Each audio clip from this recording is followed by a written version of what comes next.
नमस्कार, मैं हूं अतुल चौरसिया। आपका खर्चा, आपकी चर्चा, हफ्ता दर हफ्ता। हम एक बार फिर से लेकर आए हैं न्यूज़ लॉन्ड्री का हिंदी पॉडकास्ट एनएल चर्चा और हमारे साथ आज के इस चर्चा में हमारे सहयोगी प्लेटफ़ॉर्म द न्यूज़ मिनट की संपादक पूजा प्रसन्ना होंगी, बेंगलुरु से। पूजा, बहुत-बहुत स्वागत है आपका। शुक्रिया, thanks for having me.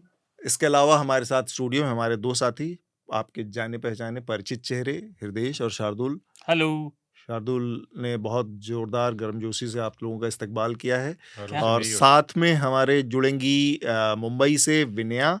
Vinaya the Hindu की ब्यूरो चीफ हैं महाराष्ट्र की। इन मेहमानों के साथ हम बातचीत को शुरू करेंगे, उससे पहले शार्दुल आप लोगों को इस हफ्ते की जो बड़ी सुर्खियाँ हैं वो बताएँगे और उससे पहले मैं आप लोगों से एक छोटी-सी अपील करना चाहता हूँ। News laundry the news minute के सब्सक्रिप्शन को आप ज़रूर लें, क्योंकि इंडिपेंडेंट पत्रकारिता, वो खबरें जो आपके हिस्से जुड़ी हैं, तब तक आपके पास नहीं आ सकती, जब तक कि पत्रकारिता किसी तीसरे आदमी के, किसी बड़े कॉर्पोरेट के विज्ञापन पर निर्भर हो। न्यूज़ लॉन्ड्री किसी तरह का विज्ञापन नहीं लेता, हम पूरी तरह से विज्ञापन मुक्त पत्रकारिता के हिमायती हैं। एड फ्री जर्नलिज्म, ये हमारा एक मोटो है, ये हमारा एक टैगलाइन है। तो हमें मदद करें। इसके अलावा लेटर ज़रूर लिखें। आपके पत्र हमारे इस कार्यक्रम को बेहतर बनाने में मदद करते हैं और हम साथ में उन पत्रों को यहाँ पर शामिल भी करते हैं इसमें। तो पत्र ज़रूर लिखें। पत्र लिखने का तरीका बहुत आसान है। podcasts@newslaundry.com पर मेल कर दें। सब्जेक्ट लाइन में चर्चा लिखें, क्योंकि हमारे बहुत सारे, जैसा मैंने बताया, हफ्ता के नाम से हमारा एक पॉडकास्ट है। एक पॉडकास्ट हमारा रिपोर्टर्स का है, रिपोर्टर्स विदाउट ऑर्डर। एक पॉडकास्ट साउथ सेंट्रल है जो टीएनएम के ऊपर आता है। तो आप सब्जेक्ट में जब चर्चा लिखेंगे तो वो हम तक पहुंचेगा, वरना वो बहुत सारे पॉडकास्ट के भीड़ में खो सकता है। ये और एक हमारा एनएल सेना प्रोजेक्ट से जुड़ी एक जानकारी, और फिर मैं ये मंच हवाले करूंगा शार्दुल के। हमारा नया एनएल सेना प्रोजेक्ट है the impunity of India's police, यानी भारत की जो पुलिस है उसकी जो पुलिसिया यातना के, टॉर्चर के, अत्याचार की कहानियां हैं, हिरासत में होने वाली मौतें हैं, उसको खंगालने की कोशिश हम कर रहे हैं। पुलिस के साथ थाने में जाके बिना किसी कानूनी प्रक्रिया के, उससे पहले ही लोगों की मौतें होना बहुत चिंतनीय बात है और ये ट्रेंड लगातार बढ़ता जा रहा है। हर हिस्से से इस तरह की खबरें आती हैं कि पुलिस ने गिरफ्तार किया, लोगों की मौत हो जाती है, पुलिस की पिटाई से लोगों की मौत हो जाती है। और इसके अलावा एक और ट्रेंड है, लोगों को परमानेंट डैमेज हो जाते हैं, लोग घायल हो जाते हैं। ये सब चीज़ों को थोड़ा परखने की पूरे देश के अलग-अलग हिस्सों से हमारे तमाम रिपोर्टर्स जाएँगे और इन खबरों को आपके सामने लाएँगे। पुलिस की जवाबदेही सुनिश्चित करना बहुत ज़रूरी है, ऐसा हमारा मानना है, और उसके लिए हमारा ये एनएल सेना प्रोजेक्ट है, जिसके ज़रिए आप खुद भी इससे जुड़ सकते हैं और इस एक महत्वपूर्ण विषय पर अपनी राय रख सकते हैं। आपने इसको इसमें शामिल कर सकते हैं। शार्दुल, अब आप जल्दी से जो सुर्खियाँ हैं इस हफ्ते, जो बड़ी खबरें रही, उनका ज़िक्र करें और जी, फिर हम इस चर्चा को शुरू करते हैं। जी अतुल। तो पहली सुर्खी दिल्ली से ही है। 2008 में जो मुंबई में आतंकी हमले हुए थे, उसके मुख्य आरोपियों में से एक तहव्वुर राना को अमेरिकी सुप्रीम कोर्ट ने प्रत्यर्पण की जो उनकी अपील थी, उसको खारिज करने के बाद भारत ले आया गया। जी। और वो जन्म से वो पाकिस्तानी हैं और वो कनाडा के नागरिक हैं, राणा। और हमले की साजिश के लिए वो पाकिस्तान के बाहर जो अपराधी पकड़े गए थे, क्योंकि कई अपराधी पाकिस्तान में भी हैं, उन्हें कुछ ज़्यादा सज़ा नहीं मिली। जो भारत में पकड़े गए थे, वो सब सज़ाए मौत पा चुके हैं। ये उन अपराधियों में से एक है। अगली सुर्खी भी हमारा आज का चर्चा का विषय है। भारत के उच्चतम न्यायालय ने, सुप्रीम कोर्ट ने, राज्यपाल आर.एन. रवि द्वारा तमिलनाडु विधानसभा द्वारा पारित 10 विधेयकों को रोकने और राष्ट्रपति की अवधारणा के लिए संरक्षित करने को मनमाना और अवैध करार दिया। अदालत ने कहा कि राज्यपाल ने उच्चतम न्यायालय द्वारा ऐसे ही एक मामले में पंजाब के राज्यपाल से जुड़े निर्णय के लिए हाईकोर्ट जरा सा भी सम्मान नहीं दिखाया। ये कोर्ट ने अपने ऑफिशियल जजमेंट में कहा। जी। सुप्रीम कोर्ट से जुड़ी एक और सुर्खी है। इस हफ्ते सोमवार 7 अप्रैल को उच्चतम न्यायालय में महाराष्ट्र नवनिर्माण सेना एमएनएस के अध्यक्ष राज ठाकरे द्वारा उत्तर भारतीय समुदायों के लिए नफरती भाषा सार्वजनिक रूप से इस्तेमाल करने और उनके खिलाफ हिंसा भड़काने को लेकर एक अर्जी दायर की गई है। अर्जी दायर करने वाले हैं सुनील शुक्ला। इस पर आज हम बात भी करेंगे। हाँ, इस पर भी आज बात होगी। जो उत्तर भारतीय विकास सेवा के राष्ट्रीय अध्यक्ष हैं, और उन्होंने अदालत से अपनी अपील में कहा कि उत्तर भारतीय लोगों की हक की बात करने के लिए, उसकी आवाज़ उठाने के लिए कई मनसे और उनसे उसी तरह के जुड़े कई गुटों ने उन्हें शारीरिक और मानसिक रूप से प्रताड़ित किया, धमकाया। और पिछले कुछ हफ्तों में खबरें भी आई हैं कि मनसे के कार्यकर्ताओं ने जगह-जगह उल्टी-सीधी हरकतें की। अमेरिका के राष्ट्रपति डोनाल्ड ट्रंप इस हफ्ते भी सुर्खियों में छाए रहे। पहले उन्होंने चीन द्वारा जो प्रतिक्रियात्मक कर लगाए गए थे तट का टैरिफ, उस पर उन्होंने फिर से और पलट के कर लगा दिया। टोटल तथाकथित टैरिफ 146% पहुंच गया। 145-46% हाँ, लेकिन उसके बाद यूरोपियन यूनियन ने भी जवाबी कर लगाने की बात करी और अमेरिकी बॉन्ड बाजार में ब्याज दर तेजी से उछली, जिसकी वजह से वो थोड़ा सख्ती में आए और उन्होंने फिलहाल चीन को छोड़ के बाकी सब देशों के लिए इन करों को 90 दिन के लिए 3 महीने के लिए स्थगित कर दिया। इसका एक कारण यह भी है कि अमेरिका में अनेकों जगहों पर और यूरोप के कई शहरों में ट्रंप के खिलाफ भारी प्रदर्शन हुए और ये सर्वसम्मति से माना जा रहा था कि अगर ये कर ऐसे ही लगे रहे तो अमेरिका में मंदी का आना सुनिश्चित है। कई सारे मीम्स भी अभी चल रहे हैं ना इसको लेके, और tariff is on, tariff is of, इस तरह से। और एक आदमी ने बिल्कुल ट्रम्प से ही दिखने वाले कोई सज्जन है, उनका एक होता है कि कुल्फी बेच रहा है after the market crash, kulfi खोया पाके। आपने अगर सफानियों से आते आपने नहीं, देखा? पर देखा हमने पिछले हफ्ते की थी ये तो कि तबाही आने के बाद ट्रम्प कुल्फी बेच रहे हैं। हाँ, मार्केट ऐसी तैसी हो गई है। ट्रंप अनिश्चितता के प्रतीक हैं, अवतार हैं, तो क्या कहा जाए। खैर, इस हफ्ते वक्फ कानून के खिलाफ, जिस पर हमने पिछले हफ्ते बात भी की थी, कई जगह प्रदर्शन हुए, लेकिन बंगाल के मुर्शिदाबाद में प्रदर्शन हिंसक हो गए। ओके। जिसमें दंगाइयों ने पथराव और आगजनी की। इसमें कोई जान जाने की खबर नहीं आई, लेकिन तोड़फोड़ और गाड़ियों में आगजनी की खबरें आई। पुलिस ने इस मामले में अभी तक 22 लोगों को गिरफ्तार किया है और वक्फ कानून को लेकर राजनीतिक गतिविधि भी हुई, जिसमें तमिलनाडु सरकार ने कहा कि वो इस कानून के खिलाफ सुप्रीम कोर्ट जाएंगे और बंगाल की मुख्यमंत्री ममता बनर्जी ने कहा कि वो बंगाल में इस कानून को लागू ही नहीं होने देगी। ममता दीदी ही लड़ सकती हैं। बताइए क्या करिए। खैर, न्यायालय से जुड़ी खबरों में इस हफ्ते एक और मामला था। इलाहाबाद उच्च न्यायालय का एक और शानदार वक्तव्य है। हमने उस पर पहले भी इस तरह के कई वक्तव्य देखे। एक बलात्कार के मामले में आरोपी की जमानत की सुनवाई करते हुए न्यायमूर्ति संजय सिंह ने यह टिप्पणी की, हाईकोर्ट, कि अगर पीड़िता के आरोप को सही माना जाए तो इस निष्कर्ष पर पहुंचा जा सकता है कि उसने अपने ऊपर मुसीबत खुद बुलाई और वो उसके लिए जिम्मेदार भी है, मतलब, है ना, बलात्कार की मामले। और परम आदरणीय न्यायमूर्ति थे, और मैं जानबूझ के कह रहा हूँ, कोई लिटरली ना समझे। ऐसा इसलिए कहा क्योंकि पीड़िता ने अपने आरोप में कहा था कि वो दिल्ली में एक बार में दोस्तों के साथ घुलने मिलने गई थी, जहां आरोपी भी था, और नशा ज्यादा होने के बाद आरोपी उसे अपने घर न ले जाकर अपने रिश्तेदार के फ्लैट में ले गया, जहां उसके साथ बलात्कार किया। इस पर जज साहब का कहना है कि तो लड़की की खुद की गलती है, उसने अपने पर खुद बुलाया और फिर उन्होंने रेपिस्ट को बेल दे दिया। बेल एक अलग चीज है। गुड़गांव का मामला है।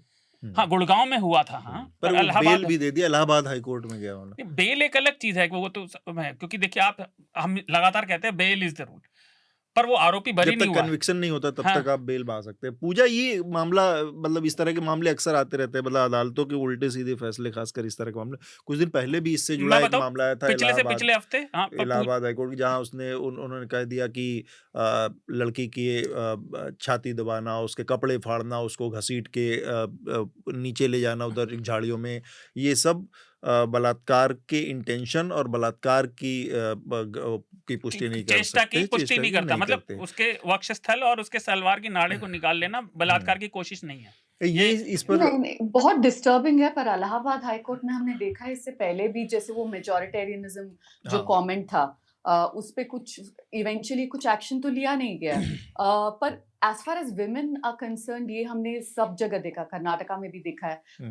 ऑर्डर्स एक जो देते हैं वो एक बात हो गया, पर जैसे डिवोर्स केसेस में जो मिसोजिनिस्टिक रिमार्क्स पास करते हैं, जो ऑब्जर्वेशंस रहते हैं, वो भी बहुत प्रॉब्लमेटिक है। और जब हाई कोर्ट में कोई जज, और विमेन जजेस टू, वो भी मतलब ऐसे पास करते हैं, तो वो वहां से जब ऐसी बात निकलती है, लोगों को लगता है कि ठीक है ना, अभी if the high court is saying that, तो हम क्यों नहीं ऐसे बात कर सकते, हम क्यों नहीं ऐसे कर सकते। So it's a very bad precedent to set. और रेप केसेस में तो दिस इज डाउनराइट डेंजरस, मैं बोलूंगी। एक बात मैं क्लैरिफाई कर दूं, जो वो हमने बात करी जिस मामले की 2 हफ्ते पहले की, जिन जज साहब ने कहा था कि वक्षस्थल को दबाना, उसका सुप्रीम कोर्ट ने संज्ञान लिया था, उसको स्टे कर दिया, उसको स्टे किया और उनकी बहुत कड़ी आलोचना की थी। अगली खबर भी दुर्भाग्य से इसी तरह की है। इस हफ्ते उत्तर प्रदेश के मशहूर शहर है वाराणसी, प्रधानमंत्री की कॉन्स्टिट्यूएंसी भी है, वहां से एक और घृणित अपराध की खबर आई। एक 19 वर्षीय युवती का पहले अपहरण किया गया, फिर उसके बाद 1 हफ्ते तक 22 लोगों ने उसका बार बार बलात्कार किया। युवती के माँ बाप ने अपनी शिकायत में लिखवाया था कि वह पास ही में अपने एक दोस्त से मिलने जा रही थी 29 मार्च को, लेकिन वहां पहुंची नहीं। और पुलिस ने इस मामले में अब तक 6 लोगों को गिरफ्तार किया है और बाकी की तलाश जारी है। ये भी उसी तरह का महिलाओं के खिलाफ अपराध का मामला है। इस हफ्ते अगली सुर्खी है, इस हफ्ते भारतीय रेल एक ऐसे नीतिगत नतीजे पर पहुंचा जो मैं इतना अपनी तरफ से जोड़ा, जो मेरी समझ में बड़ा विचित्र है, पर आप सुर्खी सुनिए। भारतीय रेल के पास लंबे समय से अपने कर्मचारियों की ओर से एक अर्जी थी कि लोको पायलट, जो इंजन चलाने वाले होते हैं, उनको अपनी ड्यूटी के दौरान खाना खाने और लघु शंका या दीर्घ शंका जाने में ब्रेक मिलना चाहिए, है ना। लेकिन भारतीय रेल ने उनकी इस मांग को खारिज कर दिया। उनका कहना है कि प्रक्रिया के प्रोसेस के स्वरूप को देखते हुए इस मांग को ये मुमकिन नहीं है। रेलवे का फैसला और ये तब आया है जब पिछले कई वर्षों से लगातार ऑफिशियल और जर्नलिस्टिक रिपोर्ट कह रही है कि अधिकतर रेलवे दुर्घटनाओं में एक बड़ा फैक्टर, जो एक बड़ा हाथ रहता है, वो मानवीय ह्यूमन एरर का रहता है। और उन्हें खाना खाने और टॉयलेट जाने का भी ब्रेक नहीं मिलता इंजन। अजीब फैसला है। आप लोग कुछ कहना चाहते हो तो कहें। नहीं, पर ह्यूमन राइट कमीशन वगैरह वो क्या करे? This is a downright violation of human rights ना। आप अगर आपको इतना बेसिक फैसिलिटी तो दूर की बात है, बेसिक राइट्स भी नहीं दिया जा रहा है, तो कोई कैसे फंक्शन करेगा? और इनके हाथों में हजारों लोगों का सेफ्टी जान है ना, तो इनके साथ आप कैसे कर सकते हैं ऐसे? मतलब ये तो अजीब सा बहुत है। You can imagine a funny situation, लेकिन उसके साथ कितने सारे लोगों की जान भी उसमें हाँ, वो फनी involved डेंजरस है। कभी भी हो सकती है वो तो। खैर, आखिरी सुर्खी, हाँ। Centre for research on energy and clean air की एक ताज़ा विश्लेषण से पता चला है कि वित्त वर्ष 2024-25 के दौरान हवा में पीएम कणों के प्रदूषण के नज़रिए से देखें तो दिल्ली में प्रदूषण सबसे ज़्यादा रहा। और इस विश्लेषण के हिसाब से ये मात्रा थी दिल्ली में 206 माइक्रोग्राम प्रति घन मीटर। दिल्ली के बाद असम के बर्निहाट, जिसका हमने पहले वो किया था, और बिहार की राजधानी पटना दूसरे और तीसरे नंबर पर रहे। और उनकी बर्निहाट की मात्रा है 200 माइक्रोग्राम प्रति घन मीटर और पटना की 180। विश्लेषण की रिपोर्ट में यह भी कहा गया कि दिल्ली में जो ये मानक है PM10 कणों का, ये राष्ट्रीय वायु गुणवत्ता के मानकों से 3 गुना ज्यादा रहा, और जो नेशनल पैरामीटर है वो 60 माइक्रोग्राम प्रति घन मीटर है। वो एनुअल लिमिट है। हाँ, ये नेशनल क्लीन एयर प्रोग्राम के जो उन्होंने की क्रिया ने जो है वो रिव्यू किया है। नेशनल क्लीन एयर प्रोग्राम 2019 में लाया गया था और उसके तहत देश के अब कुल मिला के शहरों की संख्या हो गई है 131 या 132 शहरों में नेशनल क्लीन एयर प्रोग्राम लागू हुआ है, जिसके तहत 2024 तक का लक्ष्य रखा गया था। अब तो हम उससे आगे निकल आए हैं कि देश की जो हवा है 2017 के लेवल से 30% उसमें कटौती करेंगे। फॉर्चुनेटली ये सब्जेक्ट मुझे पता है। तो अब इसमें इन्होंने ये निकाला है, इसमें कुछ शहरों का इन्होंने कहा है कि जहाँ पर जो कंटिन्यूस जो एम्बिएंट वो मॉनिटरिंग स्टेशन हैं वही नहीं है, तो एक बड़ी समस्या वो भी है कि हर जगह आपको मिनिमम, अगर वो कंटिन्यूसली जो लगातार एम्बिएंट वो एयर क्वालिटी को देख रहे हैं उनका होना चाहिए। तो इन्होंने जो जिस जगह का रिव्यू किया है वो जगह में वो मॉनिटर्स उपलब्ध हैं। अब जो एयर पोल्यूशन है वो एक ऐसी चीज है कि जैसे दिल्ली सरकार फिर दावा कर रही है कि वो पूरे साल उसको देखेगी, उसमें और लेकिन उसके लिए वो जो कह रहे हैं वो फिर वही जो हमने न्यूज़ लॉन्ड्री क्योंकि चला रही है पूरे साल प्रोग्राम, तो उसमें भी हमने कहा था कि वो सोर्स पे रोकना पड़ेगा। फिर सरकारें फिर से घूम फिर के वही स्मोक टावर और ये सब करने लगती हैं। वो एक लिमिट तक काम करता है, उससे ज़्यादा नहीं करता है। परंतु ये रिपोर्ट हमें याद दिलाती है कि अभी कुछ शहरों में हालात सुधरे हैं, लेकिन सुधरे हालात हम तब कहते हैं ना जब एक लॉन्ग ड्यूरेशन में वो काम करे एक दिन को। और ये जो लिमिट इन्होंने बताई है वो एनुअल लिमिट बताई है। अगर आप जब तक आप सालाना है ना, यानी आप उसको एवरेज आउट कर रहे हैं। अगर आप पर डे की लिमिट देखेंगे कहीं बहुत स्पाइक हो सकता है, बहुत स्पाइक होता है 800 900, तो वो सर्दियों में होता है। यस, तो नहीं, मैंने रिसेंटली लेट मी एक्सप्लेन में भी ये देखा था कि दिल्ली के आसपास जो कोल प्रोडक्शन यूनिट्स है उनको लगातार डेडलाइन जो है टू कंप्लाई विद बेसिक्स जो रिक्वायरमेंट है उसको 4 या 5 बार डेडलाइन एक्सटेंड किया गया है। द फिल्टर्स तो वाला फिल्टर्स वाला तो मोदी जी इंटरनेशनल स्टेज पे जाके बोलते हैं कि हम we are committed to clean energy ये वो, पर आप उनकी पॉलिसी, और सिर्फ मोदी की सरकार की बात नहीं है, कोई भी सरकार आप उनकी पॉलिसीज देखेंगे तो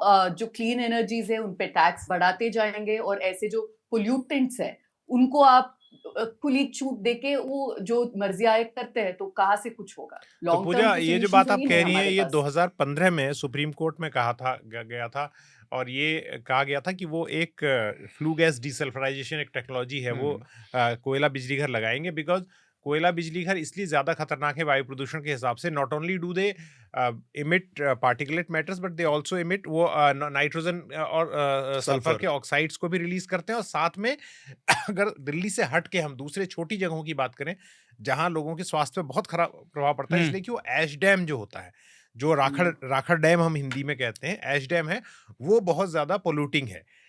अभी लेकिन दुर्भाग्य ये है कि भारत की जो टोटल इंस्टॉल्ड पावर कैपेबिलिटी है उसमें 50% कोयला है, लेकिन जो आउट इनपुट जो है एनर्जी का वो 80% कोयले से ही आता है। यानी हम लोग we are over dependent on coal for our energy requirement, and our clean energy setup is under performing, या वो उतनी हम एनर्जी यूज नहीं कर पा रहे, तो उतनी एफिशिएंसी से काम ही नहीं कर रहा वो। हाँ पर चाइना का भी यही हाल था, पर चाइना ने हाँ किया। मैं इसी बात बता रहा हूँ, यही बात बता रहा हूँ कि चाइना ने ये किया कि चाइना ने 2010-12 के आसपास ही हर जगह फ्लू गैस डीसल्फराइजेशन और दूसरी बेटर सेफ्टी मेजर्स अपनाए। तो जनरली लोग ये सवाल पूछते हैं, और बहुत इंपॉर्टेंट सवाल है, क्यूरियस सवाल लोग पूछते हैं जब मैं कहीं इधर उधर बच्चों को पढ़ाने भी जाता हूँ, तो उनका सवाल रहता है कि अगर चाइना हमसे इतना ज्यादा इमिशन कर रहा है तो उनकी एयर साफ क्यों है, या अमेरिका की एयर साफ क्यों है। इसलिए ग्लोबल वार्मिंग में तो वो योगदान दे रहे हैं क्योंकि वो ग्रीन हाउस गैस उत्सर्जित कर रहे हैं, लेकिन वो अपनी एयर को जो उनका जो जिस वातावरण में हम रहते हैं वहां पर पोल्यूशन को कंट्रोल करने के मेजर उनके बहुत स्ट्रिक्ट है। जो हमारा जो विषय है जिस पर हम बातचीत खास पूजा से करने वाले थे वो है जो आखिर में सुप्रीम कोर्ट का फैसला पिछले हफ्ते आया था तमिलनाडु के गवर्नर से जुड़ा RN रवि का मुद्दा, उस पर हम बातचीत करेंगे। और जो ये एक तरह से बहुत महत्वपूर्ण फैसला माना जा रहा है क्योंकि MK स्टालिन सरकार के पिछले 3-4 सालों के करीब 10 से ज़्यादा जो बिल पास हुए थे उसको उन्होंने रोक कर रखा था, और उस पर अब सुप्रीम कोर्ट ने एक फैसला दिया है और उसने कहा है कि उनकी जो कार्रवाई है राज्यपाल की वो अवैध और मनमानी है। तो बहुत ही स्ट्रांग वर्डेड है, पूरा जजमेंट जो है उनका बहुत स्ट्रांग वर्डेड है। उसमें उन्होंने ये भी कहा कि उनकी कोई ऐसी मंशा नहीं है कि राज्यपालों के अधिकार को फिर से पुनर्निर्धारित किया जाए या उसको कम किया जाए, लेकिन उन्होंने संविधान की जो मूल भावना है उसके साथ सद्भावना के साथ काम नहीं किया है। उनको इसको गलत करना चाहिए, और साथ में ये भी कहा कि उस तिथि से जिस दिन से ये बिल पास हुआ उस दिन से इस बिल को मंजूर माना जाए। ये बड़ी बात है एक गवर्नर के लिहाज से। RN रवि हमेशा हम देखते हैं कि विपक्षी दलों की सरकारों ने हमेशा राज्यपालों के जरिए केंद्र सरकार अड़ंगा लगाने की कोशिश करती रही है। एक मामले में ये जो फैसला है, ये जो SR बोम्मई का केस था उस पर पूजा ज़्यादा बात करेंगी, या फिर केशवानंद भारती का जो बेसिक डॉक्ट्रिन स्ट्रक्चर वाला फैसला था सुप्रीम कोर्ट का, उस स्तर का फैसला आप कह सकते हैं, क्योंकि कई और राज्यों के इसी तरह के मामले जो विपक्षी राज्य हैं राज्यपालों की अड़ंगेबाजी के कारण अटके हुए हैं। अब यहाँ पर हमेशा ये चीज़ होती है, इस स्तर तक तो नहीं पहुंचा, लेकिन बार बार कोर्ट कचहरी का जो हमने दिल्ली में देखा है उतना गंदा रूप लगभग हर दिन कोई ना कोई मामला लेकर कोर्ट कचहरी में जाता था जब तक आम आदमी पार्टी की सरकार थी। वो तो पूरा राज्यपाल भी नहीं थे, और वो पूरा राज्यपाल नहीं थे, तब यह हाल है। और दिल्ली की स्थिति थोड़ा सा ट्रिकी थी, उसके बाद उनकी अड़ंगेबाजी, खैर उसमें केंद्र सरकार की बड़ी भूमिका थी कि उन्होंने राज्यपाल के अधिकारों को चेंज किया। सरकार के साथ चलते अब तो वो सरकार आ गई, तो अब तो उनके मनपसंद की सरकार आ गई, तो अब उसमें तो बात ही खत्म हो गई। लेकिन आप केरल का मामला सुप्रीम कोर्ट में पेंडिंग है, आप पश्चिम बंगाल के मामले में देख सकते हैं कि ममता बनर्जी के साथ राज्यपाल का रिश्ता बहुत टेढ़ा रहा हमेशा। ये चल रहा है लगातार। तो इसके लिहाज से इस फैसले की ऐतिहासिकता को देखते हुए हम थोड़ा-सा इस पर बातचीत करना चाह रहे हैं। सबसे पहले पूजा आप जो मैंने कहा कि एसआर बोम्मई का जो केस था जिसने धारा 356 का जो केंद्र सरकार के बेजा इस्तेमाल और दुरुपयोग की बातें बार-बार आती थी, उसको रोकने का काम किया 1994 में। कर्नाटक के मुख्यमंत्री थे उस समय वो। तो एक एक बड़ा फैसला माना जाता है और बार-बार कोट किया था। इनफैक्ट भारत की जो जुडिशरी और लीगल हिस्ट्री है उसमें माना जाता है कि एसआर बोम्मई का जो केस है उसको सबसे ज़्यादा रेफरल उसमें पिछले 40 सालों में किया गया फैसला है वो। पूजा? बिल्कुल और ये फिर से लैंडमार्क इसीलिए बन जाता है अतुल, क्योंकि हम हमेशा यही सोचते हैं कि एग्जैक्टली ज्यूरिसडिक्शन है क्या? राज्यपाल जो है उनका काम क्या है? क्या वो ऑर्नामेंटल है? उनका कोई मतलब रोल है गवर्नेंस में? क्या वो पूरे लेजिस्लेटिव असेंबली से ऊपर है, उनसे बढ़कर है, कि उनके साथ उनको जुल्म के काम करना चाहिए? ये हम अभी नहीं, सिर्फ बीजेपी या एनडीए के सरकार के टाइम से नहीं, इससे पहले भी हमने देखा। जैसे जब यूपीए की जो सरकार थी, यूपीए 2 में 2010 की बात है, हाँ, तो तब भी कर्नाटका में मैंने देखा हंसराज भारद्वाज गवर्नर थे, यहाँ पे येडियुरप्पा चीफ मिनिस्टर थे, ऐसे ही हम देखते थे। बिल्स को आगे नहीं बढ़ाना या फिर रिजेक्ट कर देना, बार-बार वापस करेक्शंस के साथ, ये नहीं चलेगा, वो नहीं चलेगा। वो हमने तब भी देखा। पर अभी पांचों जो राज्य है, आंध्रा को साइड में रखते हैं, 4 राज्यों में साउथ के जो राज्य है, सब जगह यही दिक्कत है। आप अगर आर.एन. रवि की बात करेंगे, हाँ, उनका तनाव थोड़ा ज्यादा है डीएमके सरकार के साथ, पर ये मुद्दा हर एक स्टेट में हुआ। कर्नाटका में देखा हमने, आरिफ मोहम्मद खान जो केरला के गवर्नर थे, उनके साथ, उनका और पिनराई विजयन के साथ एग्जैक्टली ऐसे एक जो मतलब आपका जो ज्यूरिसडिक्शन है, आपका जो ओवररीच जो वो कर रहे थे, यूनिवर्सिटीज में जाके वो जो भाषण देते थे सरकार के खिलाफ, वो सब हमने देखा है। सो उस मामले में आई think it's a landmark decision, because in that sense वो डिफाइन करता है कि गवर्नर को क्या करना चाहिए, उनका रेस्पॉन्सिबिलिटी क्या है, उनके राइट्स क्या है। और अगर आप देखोगे 5 मंथ्स, 6 मंथ्स, 10 बिल जो लेजिस्लेटिव असेंबली ने पास किया है, ना उन्होंने नकारा, ना उन्होंने उसको बिल को विद करेक्शन वापस भेजा, ना प्रेसिडेंट के पास भेजा, तो बस उसके ऊपर इंडेफिनिटली डिले करके बैठना, this is something that is अनकॉन्स्टिट्यूशन। Supreme court ने भी यही बोला है। एंड आप अगर देखोगे हिस्ट्री जो है उनका, ये एक मामला नहीं है, एक मुद्दा, ये बहुत सीरियस है। कॉन्स्टिट्यूशन की बात होती है, पर जैसे असेंबली नेशनल एंथम चल रहा है, क्योंकि उनका कुछ तू में हो गया असेंबली में, तो उठ के चला जाना, ये जो टैंट्रम्स बोलते हैं ना हम लोग, बहुत किया है उन्होंने। एक मिनिस्टर थे पोनमुडी करके, उनको सुप्रीम कोर्ट ने क्लीन चिट दे दिया करप्शन केस में। प्रेरोगेटिव होता है चीफ मिनिस्टर का, उनको वापस रीइंडक्ट करना था कैबिनेट में, इन्होंने मना कर दिया। क्या गवर्नर मना कर सकता है जब उनको मतलब ये रिकमेंडेशन होता है? तो अभी I think it's time for us to take a larger look at the role of governor itself. Right. Hridesh, आपने भी लगातार पॉलिटिक्स को कवर करते हुए इस टसल को देखा। एक तो मुझे याद आता है जब उत्तराखंड की सरकार गिराई गई थी हरीश रावत वाली, और फिर वो सुप्रीम कोर्ट गए थे और उसमें भी 356 के। देखिए, अपनी जो मतलब चेतना में जब से हमने पॉलिटिक्स को समझना शुरू किया, सबसे पहला उदाहरण रोमेश भंडारी का याद आता है, राइट? वो ये कहने वाला था, जो उत्तर प्रदेश में वो किस तरह से, हालांकि रोमेश भंडारी वाला मामला जो है वो तो ब्लॉट है, शर्मनाक है, हाँ, जो तो कर रहे थे। बिल्कुल। तो एक तो वो है, लेकिन उसके बाद से जैसे पूजा ने कहा कि अब इसमें क्या कहा जा सकता है, चाहे सीवी आनंद बोस हो जो इनका बंगाल में चलता है, या जिनके खिलाफ के वेणुगोपाल खड़े होते हैं उनके पक्ष में, कि ये जो कर्नाटक केरल के राज्यपाल हैं आरिफ मोहम्मद खान, हाँ, उनके बाद भी जो दूसरे हैं अभी जो आए, हाँ, आर लेकर, तो उसके ये है मामला। तो ये तमाम चीजें ये दिखाती हैं कि हम डेमोक्रेसी की कितनी भी बात करते हैं, लेकिन जो फेडरल स्ट्रक्चर है उसको ठीक से चलाना, जब आपके हाथ में ताकत है तो आप उसको अपने तरीके से चलाना चाहते हो, और ये हम भूल जाते हैं कि जो अगला आएगा वो हमेशा these things go on sliding down ना। ये कभी ऐसा नहीं होता कोई महात्मा आ जाए ऊपर से और वो कहे कि नहीं मैं डेमोक्रेटिक वैल्यूज के लिए आया हूं। तो हर किसी को हर कोई ये सोचता है कि मैं how I will hold on to, मैं कैसे सरकार में अपनी पकड़ बना के रखूं, और उसके लिए मैं हर जगह अपने लोग बैठाऊं, अपने तरीके से सरकार चलाऊं, अपने तरीके के कानून बनाऊं, है। तो ये एक जो समस्या है वो बहुत गहरी है, और ये तभी हो सकता है ना जब एक दूसरे के प्रति, जो अनफॉर्चुनेटली जो हुआ है, कहने में बड़ी आइडियल सी बात लग रही है, पॉलिटिक्स में अनफॉर्चुनेटली एक दूसरे के प्रति अब कोई रेस्पेक्ट नहीं है किसी को, and it is getting more and more, ये लगातार और ज्यादा सेंट्रल होती जा रही, केंद्रीकृत होती जा रही है ताकत, और उसका ये परिणाम है। आप कह रहे थे कि मैं एक्चुअली बातचीत के दौरान मेरे दिमाग में यही चल रहा था कि एक आदमी ने शुरू किया। अब राजनीति में ऐसा नहीं होता है कि आदमी दूसरा और जो उस आएगा आदमी के उसको पास भी सुधारने कहने को है कि पहले से शुरू हो गया हो गया था। हाँ। तो वो एक तो बदले की भावना होती है, इंसानी लोग हैं वो उतने ही उसी तरह की खामियां गड़बड़ियां होती हैं उनके। ऐसा नहीं है कि कोई बहुत देवता की तरह से, भगवान की तरह सोचेगा, कोई संत की तरह सोचेगा।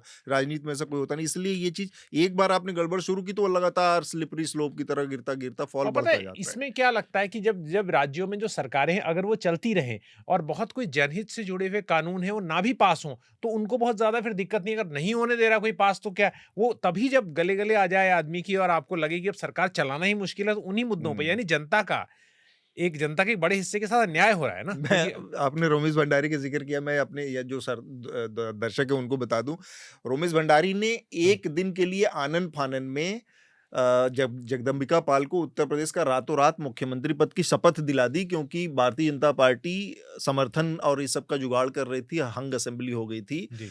और इतनी हड़बड़ी में रोमेश भंडारी ने ये शपथ करवाई जगदम्बिका पाल की कि राष्ट्रगान तक नहीं हुआ। आप ये ध्यान रखें कि प्रोटोकॉल जो होता है उसमें राज्यपाल के आने, मतलब कार्यक्रम की शुरुआत और फिर कार्यक्रम का अंत जो होता है वो राष्ट्रगान से होता है। राष्ट्रगान तक नहीं हुआ था, इतनी हड़बड़ी में ये सब कुछ हुआ था। फिर अगले दिन वो मामला सुप्रीम कोर्ट गया, सुप्रीम कोर्ट ने उसको स्टक डाउन किया, वो फैसला वापस लिया गया। जगदम्बिका पाल एक दिन के मुख्यमंत्री के तौर पर रिटायर हो गए। नई पीढ़ी को बता दें कि जगदम्बिका पाल बीजेपी के पाले में खड़े होकर, भाजपा में खड़े होकर, मेरे ख्याल से कोई मंत्री भी है वो अभी, लेकिन स्टैंडिंग कमेटी में है। स्टैंडिंग कमेटी में है, वही चेयरमैन थे जिसने ये वक्फ बिल को देखा और पास किया।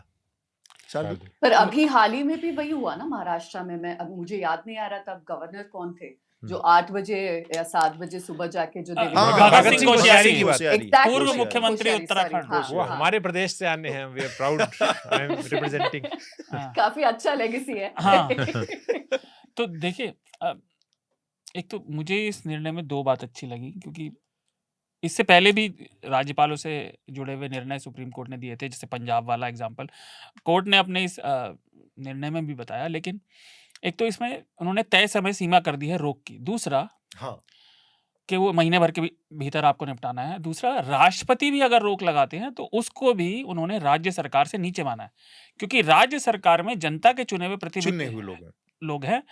राष्ट्रपति और राज्यपाल एक नॉमिनेट पोस्ट है। और इसमें मजे की बात मैं आपको बताऊं, 70 के दशक की शुरुआत में मेरे दिमाग से कौन सी कमेटी थी, कमीशन था, उसका नाम निकल गया, पर उस समय की करुणानिधि सरकार ने, उस कमेटी ने रिकमेंड किया था कि गवर्नरशिप को अबॉलिश कर देना चाहिए, हटा देना चाहिए, क्योंकि ये तो उपनिवेशी कॉलोनियलिज्म का व्यक्तिगत रूप से मैं इसके पक्ष में प्रतीक है। हाँ, तो मतलब ये इतने मतलब 50 साल से ये बात चल रही है, लेकिन वही हिंदुस्तान में खिसकता नहीं है। हम आप हर बार कहते रहते हैं कि हिंदुस्तान में सुधार नहीं है। पॉलिटिकल रिफॉर्म होगा कि गवर्नर के खत्म किए, राजभवन खत्म किए जाएं, स्टेट तो की। एक तो ये एक्सचेकर पे है। दूसरी चीज ये देखिए कि कोर्ट ने इस निर्णय से जो भी केंद्र के इस तरह के दखलंदाजी जो होती है उससे लड़ने के, उसका विरोध करने के टूल दिए हैं। अब करना नहीं करना वो तो वही इंसानी फितरत है, जिसके अंदर लड़ने का मादा है वो लड़ेगा।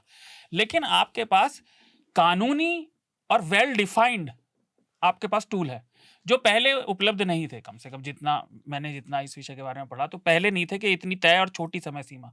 क्योंकि भारत में सबसे ज्यादा हम उसे कानूनी मामलों में ज्यादा कहते हैं कि प्रोसेस इज द पनिशमेंट। जल्दी नहीं होता काम एफिशिएंटली। लेकिन अगर ये टूल्स राज्य सरकारों के पास उपलब्ध रहेंगे तो इसका मतलब यह है कि वो ज्यादा सटीक और आसानी से केंद्र सरकार की दखलंदाजी का विरोध कर पाएंगे, जो कि अपने आप में एक अच्छी बात है। और एक आखिरी चीज मैं कहूंगा जो इससे जुड़ा हुआ नहीं है। देखिए, सुप्रीम कोर्ट का निर्णय अनुच्छेद 141 से तो वो कानून अब है, अब इसको कोई नहीं बदल सकता। लेकिन एक चीज और है कि अभी अगले हफ्ते में केरल वाला मामला है, वही राज्यपाल का ही जुड़ा हुआ। अब अगर, और आज ये बात है जब हम हफ्ता में बात कर रहे थे तो कही थी, तो मुझे बात बड़ी सही लगी कि अगर उसमें दूसरी बेंच कोई बैठती है और वो निर्णय इससे अलग आ जाता है तो फिर ये संवैधानिक बेंच पे जाएगा, संवैधानिक बेंच में जाएगा, फिर तो फिर बड़ी बेंच को मतलब फिर जाएगा। लटक जाएगा, फिर आनन फानन के लिए मामला लटक जाएगा। और एक आखिरी बात, सबसे बड़ी, हम हफ्ता दर हफ्ता नए नए विषयों पर बात करते हैं, भारत में प्रशासनिक तौर पर जो जानबूझकर गड़बड़ियां करती हैं, चाहे वो सरकारें करती हों, सरकार के चाहने वाले करते हों, उनके प्रतिनिधि करते हों, उनको ठीक से पेनलाइज करने के हमारे पास साधन नहीं है। वो करते हैं, वो बच के निकल जाते हैं, और इसकी बहुत ज्यादा जरूरत है, क्योंकि ये आप देख सकते हैं सुप्रीम कोर्ट ने 2 बार मान लिया। अब और क्या चाहते हैं कि जानबूझकर सोची समझी अड़चने हैं जो राज्य सरकार के काम में डाली जा रही है, जिसका परोक्ष रूप से मतलब ये है कि आप जनता के काम में अपने राजनीतिक फायदे के लिए अड़चने डाल रहे हैं, और ये साधन, ये टूल्स उपलब्ध होना आज की बहुत बड़ी जरूरत है। ठीक बात है। पूजा कुछ कहना चाह रही है? मैं बस जूम आउट करके ये बोलना चाहती हूँ कि ये तो एक कॉलोनियल ये है, हाँ। गिफ्ट है। आप अगर देखोगे तो गवर्नर का रोल जो है वो ब्रिटिश के टाइम से आया है, क्योंकि एक डेमोक्रेसी में एक इलेक्टेड गवर्नमेंट जब है, असेंबली में जो हो रहा है उसको देखने के लिए स्पीकर है, लेजिस्लेटिव काउंसिल जहाँ पे है वो देखने के लिए एक लेजिस्लेटिव काउंसिल चेयरमैन है, उसके ऊपर किसी गवर्नर को का क्या काम है? That is the first question. Apart from taking forward that colonial legacy, उनका कोई खास रोल है नहीं, पर उनको ऐसे जैसे आपने अभी बात किया, उनको एक टूल बना के रखा हुआ है। Nobody wants to bell the cat. हर सरकार जो आती है उनको लगता है कि शायद हम इनका लेवरेज करके कुछ कंट्रोल कर सकते हैं ऑपोजिशन रूल स्टेट्स। और एक और बात है, गवर्नर कौन है at the end of the day? आप अगर अपॉइंटमेंट्स देखोगे, पॉलिटिकल अपॉइंटीज अभी है। कोई पॉलिटिकल अपॉइंटीज है, अभी किसी को मिनिस्टरशिप से हटाना है, उनको एक प्लम पोजीशन देना है, उनको बिठा दो राजभवन में। कोई अभी एसएम कृष्णा थे यहाँ पे, उनको चीफ मिनिस्टरशिप से हटाना था क्योंकि सिद्धरामैया के लिए जगह बनानी थी, पर उनको यूनियन में जगह नहीं थी, तो चलो महाराष्ट्र के गवर्नर बना दिया उनको। कुछ काम धंधा है नहीं, वहां पे आराम से बैठे। One last point I want to make, जो खर्चा करते हैं ना हम उनके मेंटेनेंस पे, इट इज माइंड बॉगलिंग। यहाँ पे कर्नाटका में आरटीआई एप्लीकेशन डाला था लोगों ने, और I think this was about 7-8 years ago, Gujarat से थे वो, और every month he used to do 5 or 6 trips to Gujarat in a chartered flight, पूरे फैमिली के साथ। खर्चा हम उठा रहे हैं उन सब चीजों का। उनका बावर्ची से लेके माली तक सब गुजरात से आया है। 13 lakh rupees for somebody to test कि खाना कैसे बना है। कोई पूछता नहीं है, क्योंकि ट्रांसपेरेंसी की बात है, ये अकाउंटेबिलिटी की बात है, जो गवर्नर के पोजीशन में बिल्कुल नहीं है। हमारे यहाँ पब्लिक मनी का कॉन्सेप्ट भी इतना पुअर है कि लोग समझ ही नहीं पाते हैं कि ये जो पूरा ऐशो आराम है, इतना बड़ा राजभवन का, ये सब मिला जुला के ये पैसे कैसे जाते हैं, कहाँ से जाते हैं, किसकी जेब से जा रहे हैं, लोग पूछने सवाल भी नहीं पूछते। ट्रांसपेरेंसी। लास्ट पॉइंट ये है कि पब्लिक को एंट्री नहीं है राजभवन में, कोई नहीं, बिल्कुल आसपास बिल्कुल नहीं। राजभवन आप किसी भी प्रदेश में चले जाएं, सबसे जगहों मैंने देखा है वो सबसे ज्यादा प्रिविलेज्ड जैसा इलाका एक होता है, वो राजमहल ही है, वो समझिए। कॉर्डन ऑफ रहता है। हाँ, कॉर्डन ऑफ रहता है, और वो एक तरह से ये राजे महाराजा, राजे रजवाड़ों का ही है, these are princely, you know, kind of, मतलब ये जगह है इस तरह से हासिल किए हुए। और जैसा पूजा ने कहा, या जैसा अभी शार्दुल इशारा कर रहे थे कि, और आपने कहा, ये पूरा का पूरा जो है एक ऐसा औपनिवेशिक शासन को बरकरार रखने के लिए एक धारा चल रही है पहले से, और इसके विकल्प क्या? और अगर आप संविधान पढ़ेंगे तो राज्यपाल की स्थिति जो है राज्य में, राष्ट्रपति की स्थिति जो देश में है उससे ज्यादा मजबूत है। He has got more power, उसको ज्यादा पावर है राज्यपाल के पास, और वो उसका मिसयूज ही करेगा। वो एक तो सॉरी हाँ, बोलिए। 2 छोटी बात है कि पहला तो ये राजनीतिक प्रतिनिधियों के लिए सबसे आलीशान पार्किंग स्पॉट है। उनका काम तो कुछ है नहीं, वो गाड़ी चलती तो है नहीं फीता काटने के अलावा, वो केवल पार्क करने की जगह है। लेकिन सबसे बड़ी विडंबना, वो फनी भी है और विडंबना भी है, कि ये सरकार जो कहती है हम गुलामी के सारे निशान मिटा देंगे, नाम बदलने में लगी पड़ी है, वो कॉलोनियलिज्म के इस इंस्टीट्यूशन को बना के भाई रखे हुए हैं। कांग्रेस ने मान लीजिए इसको कंटिन्यू किया, क्योंकि कांग्रेस के ऊपर एक सर्टेन अमाउंट ऑफ असर था ब्रिटिश उससे आने का, उनके इतने वो थे। इनकी क्या मजबूरी थी? अरे तो ये तो मिटा रहे हैं। अगर कोई बड़ा रिफॉर्म होता तो ये रिफॉर्म होता कि हटाओ यहाँ से राज्यों से यार, ये गवर्नर बिठाए। एक बहुत पहले, आज से करीब कह सकते हैं 40 साल पहले जो है, कम से कम एक मर्यादा थी कि राज्यपाल बनने का मतलब आपका सक्रिय राजनीति से हटना होता था, राइट? तो कम से कम एक धक्का था कि जो आदमी सक्रिय राजनीति में, एक्टिव पॉलिटिक्स में, वहां से निकल गया। अब तो it's Raj Bhavan and cabinet. Tamil से सौंदर्य ट्रैफिक हो गया।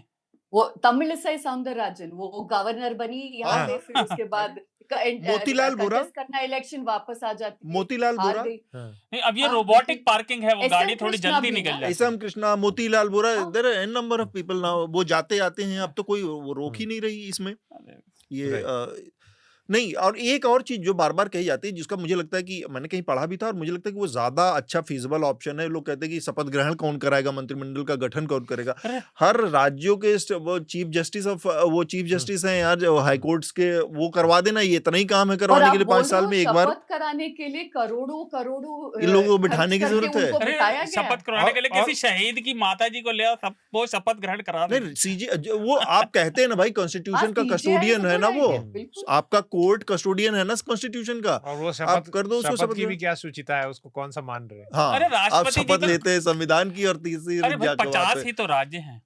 अरे राष्ट्रपति जी को कुछ ज्यादा काम नहीं होता, उन्हें ट्रिप करवाइए भारत भ्रमण, एक ही कराए आदमी से वो। कराइए। 50 तो अमेरिका के राज्य हैं 50 नहीं, हमारे यहाँ तो 30 है अरे हमारे करीब। देश- आप कहाँ के सिटीजन हाँ, हैं? ये मैं ये भूल ये गया। अभी थोड़ा जब से हम Trump tariff fund passport colonial दिखाइए हैंगओवर आप, इनके ये ऊपर ट्रम्प- अमेरिकन हैंगओवर के रूप में हावी हो रहा अरे है। अमेरिकन हैंगओवर नहीं, मैं ट्रम्प के नारंगी आदमी के टैरिफ के बारे में पढ़ रहा था। तो हमारा जो आज का अगला विषय है वो है महाराष्ट्र में भाषा की जो राजनीति है और मनसे की, राज ठाकरे की पार्टी महाराष्ट्र नवनिर्माण सेना की, उस पर हम बातचीत करेंगे। और हमारे साथ उस पर खास बातचीत के लिए बॉम्बे से विनया देशपांडे जुड़ी हैं, ब्यूरो चीफ है महाराष्ट्र की द हिंदू की, और बाकी मेरे साथियों की भी राय उस पर हम लेंगे।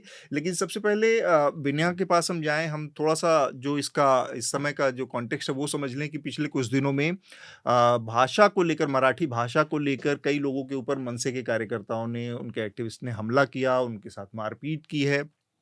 और फिर क्योंकि क्योंकि उनको हिंदी के अलावा दूसरी भाषा नहीं आती है, मराठी जो वहाँ की स्थानीय भाषा है, उनका कहना है कि उनको मराठी भाषा बोलनी चाहिए या बोलनी पड़ेगी।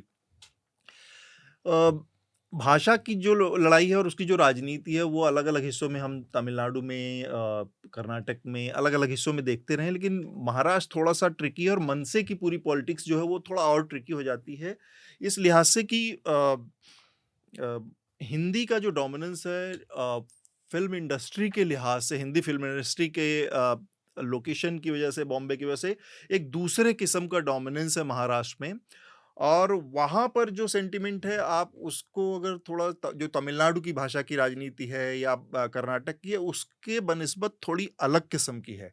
और वहाँ पर एक एक ये भी चीज़ है कि लोग जो खासकर जो मराठी स्पीकिंग तबका है, उसके अंदर ये चीज़ है कि बात आती है उभर कर एक कि हिंदी का चूंकि इतना ज़्यादा डोमिनेंस रहा है फिल्म इंडस्ट्री का, की जो सॉफ्ट पावर रही है उसकी वजह से और तमाम चीज़ों की वजह से, कि मराठी को महाराष्ट्र में ही एक तरह की सेकंड किस्म की या सेकंड सिटीजन वाली, जो दोहरी छोटी या कमतर वाली भाषा का एक वो मिल हो गया है, स्थिति बन गई है उसकी। तमिलनाडु में तमिल की ऐसी स्थिति नहीं की जाती, या कर्नाटक में कन्नड़ा की ऐसी स्थिति नहीं की जाती हिंदी के मुकाबले, लेकिन महाराष्ट्र में एक बड़ा ये रह जाता। लेकिन मनसे और खासकर राज ठाकरे की जो पॉलिटिक्स है उसको हम थोड़ा सा इस भाषा की पूरी राजनीति से अलग करके देखना चाहते हैं, और वो ये है कि महाराष्ट्र में राज ठाकरे अपने एग्जिस्टेंशियल क्राइसिस से गुजर ही रहे हैं। इसके अलावा एक आइडियोलॉजिकल कन्फ्यूजन भी है उनकी राजनीति में, लगातार एक पोजीशन से दूसरी, दूसरी से तीसरी पोजीशन चेंज करते रहे हैं। वो एक टाइम पे मोदी विरोधी बन जाते हैं, एक टाइम पे मोदी भक्त बन जाते हैं, एक टाइम पे वो भाषा की पॉलिटिक्स करने लगते हैं, फिर एक टाइम पे वो यहाँ पर खान पान और Hindi sign board, Marathi sign board, अलग अलग टाइम पे अलग अलग लोगों को, फिर नौकरियों के ऊपर आ जाते हैं और अटैक करते हैं वो ऑटो चालकों को, टैक्सी ड्राइवर्स को, ये सारी चीज़ें। तो 10-12 सालों में उन्होंने अपनी पॉलिटिक्स को इतनी बार चेंज किया है और पॉलिटिकली कभी वो उतनी बड़ी ताकत बन नहीं पाए। तो कभी जो सबसे उनकी अब तक की अधिकतम थी वो पहले चुनाव में जब वो उतरे थे, 13 सीटें उन्होंने जीती थी विधानसभा में, उसके बाद से उनकी संख्या लगातार, और फिर वो 0-0 पे ही करके आसपास रहे। तो ये जो कन्फ्यूजन है उनकी राजनीति को विनय थोड़ा सा हमें बताएं, और साथ में भाषा का, जो मराठी भाषा का हिंदी को लेकर एक किस्म का जो मैंने बताया कि बाकी राज्यों की राजनीति से थोड़ा सा अलग मराठी भाषा और हिंदी की लड़ाई है वहाँ पर, उसको भी अगर थोड़ा सा आप हमको और इलेबोरेट कर पाएं कि वहाँ किस तरह से आप लोग देख पाते हैं।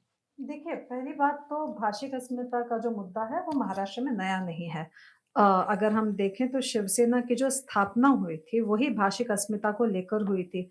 तो चाहे उठाओ लुंगी बजाओ पुंगी हो हम्म, या फिर उसके बाद लगातार जो पहले साउथ इंडियंस के खिलाफ और उसके बाद धीरे-धीरे रेलवे रिक्रूटमेंट के एडवर्टाइजमेंट्स हों और वही जो पैटर्न है जो बाला साहब ठाकरे ने लाया, वही पैटर्न हम देखते हैं कि अ, राज ठाकरे ने कंटिन्यू किया।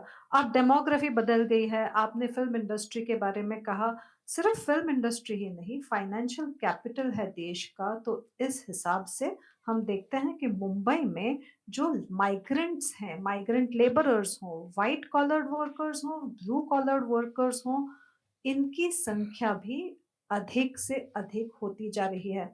इस पूरे बैकग्राउंड पे अ, राज ठाकरे के पक्ष का बार-बार मराठी मुद्दा सामने लाना, भाषिक अस्मिता के बारे में बात करना महत्वपूर्ण इसलिए है, एक तो ये एक्जिस्टेंशियल क्राइसिस राज ठाकरे के लिए है ही, जो हम लगातार देख रहे हैं कि इलेक्शंस के बाद दूसरे इलेक्शंस देखे गए, लेकिन मनसे का खाता भी नहीं खुल पाया।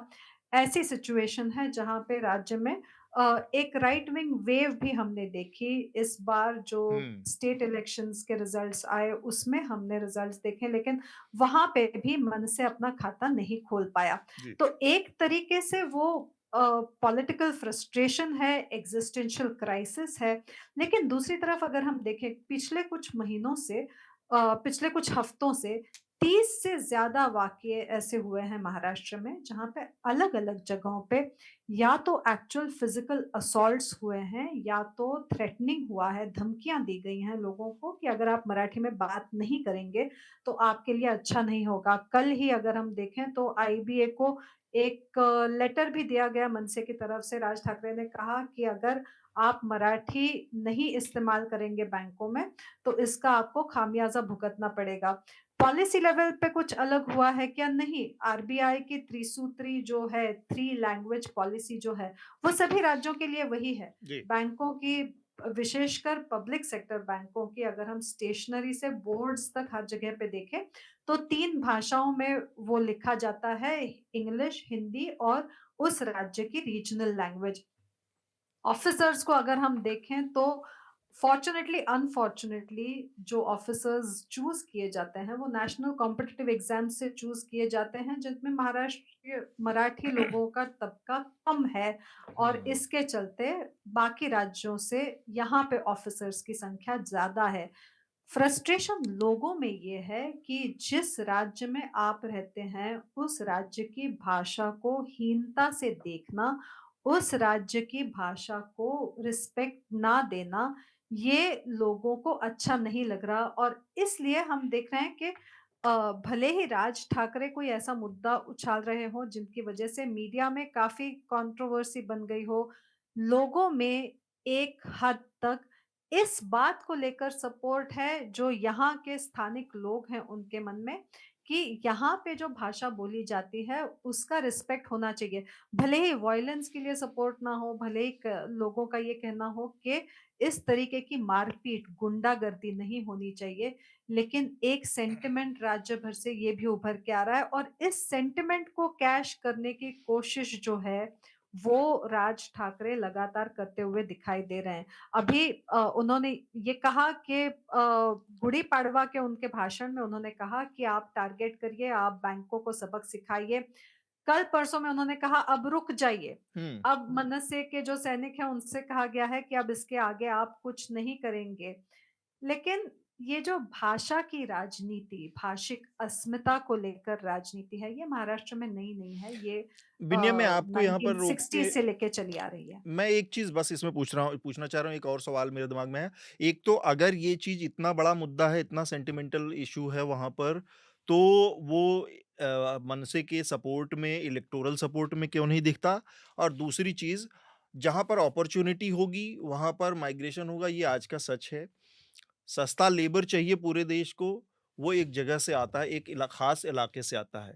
वो लेबर वहाँ जाता है, ऐसा नहीं है कि वो सबसे वल्नरेबल है, सबसे कमज़ोर है, सबसे आसान शिकार है, इसलिए उस वायलेंस का शिकार हो जाता है, जबकि आप अगर देखें तो दूसरी जो व्हाइट कॉलर जॉब्स हैं जिनकी बात कर रही हैं, या थोड़ा जो इन्फ्लुएंशियल तबका है वो भी वहीं पे रहता है दूसरे इलाकों से जाके, उसके साथ इस तरह की नहीं। तो ये एक आसान शिकार करके, टारगेट करके अपनी राजनीति चमकाने का ज़्यादा मुद्दा नहीं है, बनिस्बत ये कि लोगों के अंदर भावना है, और लोग, क्योंकि हम तो वोटों में भी नहीं देख रहे हैं वो। वही तो मैं कह रही हूँ कि ये तो एग्जिस्टेंशियल क्राइसिस है ही, और लगातार ऐसे मुद्दे ढूंढे जाएं जिन पर कुछ ना कुछ सपोर्ट बने, ऐसा सपोर्ट बने कि जो कंसिस्टेंटली लगातार पीछे रहे, और जिसके बारे में राज ठाकरे प्रूव नहीं कर पाए हैं कि वो सक्सेसफुल हो। तो चाहे उनके भाषण काफी फेमस हो जाएं, उनके यूट्यूब पे काफी फॉलोअर्स हो जाएं, कुछ मुद्दे हों जिन पे लोग बात करें कि ये सही है, लेकिन उसका नतीजा वोट कन्वर्जन में नहीं हो पाता, उसका नतीजा लोगों में जो मनसे के प्रति कॉन्फिडेंस है उसमें नहीं हो पाता। उसकी काफी वजह है जो हमने पिछले कुछ सालों से देखी है, उनका बदलता स्टांस हो या उनका इलेक्टोरल परफॉर्मेंस। इस तरीके से एक नासिक की म्युनिसिपल कॉर्पोरेशन वो जीत पाए थे कुछ सालों पहले, उसके बाद तो मुंबई में भी वो अपने जो पैर है वो नहीं जमा पाए हैं, बिल्कुल। जहां पे मराठी पॉपुलेशन प्रिडोमिनेंट है। वहां पे उनका इस्तेमाल हमेशा वोट कटिंग के लिए ही ज्यादा हुआ है। उद्धव ठाकरे को इसकी वजह से नुकसान कैसे हो और मराठी वोट कैसे कटे, इसी के कैलकुलेशंस में मनसे की ताकत काफी सारी यूटिलाइज हो गई है, तो जी, उस तरीके से उनका इलेक्टोरल परफॉर्मेंस नहीं हो पाया है। ठीक बात। पूजा, कर्नाटका में भी ये इश्यू मतलब एक मिलता-जुलता ही इश्यू है। लेकिन मैंने जैसे कहा कि मराठी और हिंदी के इक्वेशन के हिसाब से कन्नड़ा और हिंदी के इक्वेशन को नहीं देखा जाता। फिर भी इस मुद्दे पर, और ख़ासकर वहाँ से जब आप देखती हैं, तब आप पाती हैं कि जो मराठी या मन से जो कर रही है वो एक्चुअली उसी का एक्सटेंशन है, या वो एक सही दिशा में जाने वाली चीज़ है, या फिर इसमें कुछ और चीज़ें प्ले करती हैं, या इसमें सुधार की भी गुंजाइश बनती है? देखिए जो हो रहा है महाराष्ट्र में और जो कर्नाटका में हो रहा है, 2 में फ़र्क नज़र आता है मुझे। एक है कि कर्नाटका में ये पॉलिटिकल मुद्दा कभी बना नहीं। इस मुद्दे पे कभी इलेक्शन किसी पार्टी ने इलेक्शन कैंपेन बेस नहीं कर पाए आज तक। सिद्धरामैया ने कोशिश किया था 2018 में, वो नाकामयाब हो गया, पर वो कभी सेंट्रल थीम बन ही नहीं पाया कर्नाटका में। दूसरा है कि आप अगर लैंग्वेज देखोगे लिंग्विस्टिकली, दोनों मराठी और हिंदी इंडो आर्यन लैंग्वेजेस में से है। उनका जो लिंग्विस्टिक हेरिटेज है काफी सिमिलर है। हाँ। इस वजह से जो मराठी बात कर पाता है वो थोड़ा बहुत हिंदी भी बात कर लेता है। उस वजह से भी वो एक बहुत सीरियस मुद्दा हो गया 1960s से, जैसे विनय हमें बता रही थी।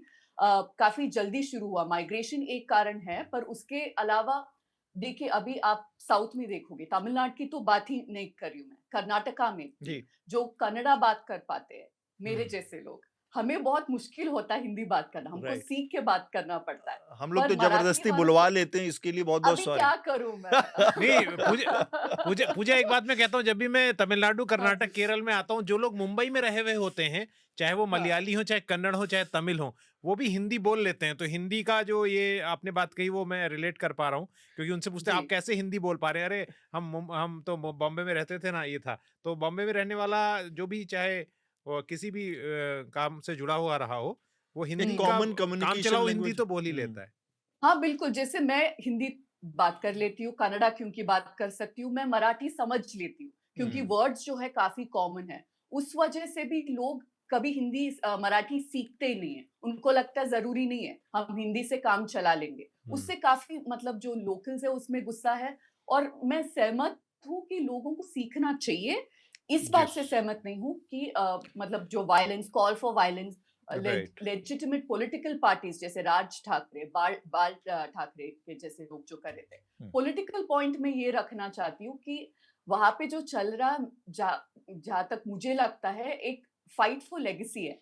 आप अगर देखोगे लास्ट राइट, मंथ राइट। क्या हुआ कुणाल कामरा के केस में, तो अभी 3 पक्ष बन गए हैं। तीनों को चाहिए कि हम एयर है, जो बाला साहेब ठाकरे उनका जो लेगेसी है, तो उसका हकदार हम है, वो जताने की कोशिश कर रहे हैं। तो तोड़फोड़ जो किया उसमें इवेंचुअल जो मैसेज वही था ना कि मैं असली शिवसेना हूँ और मैं तोड़फोड़ से ही अभी बात करूंगा क्योंकि मैं बाला साहब का असली हकदार हूँ लेगेसी वारिस का। हूँ। और अभी राइट। राज ठाकरे आ गए वही बात बोलने। तो अलग अलग टाइप से वो बात रख रहे हैं, पर मुझे लग रहा है it is not even about the language anymore. It's about, like Vinya said, survival and seeing who's the real heir of Shiv Sena.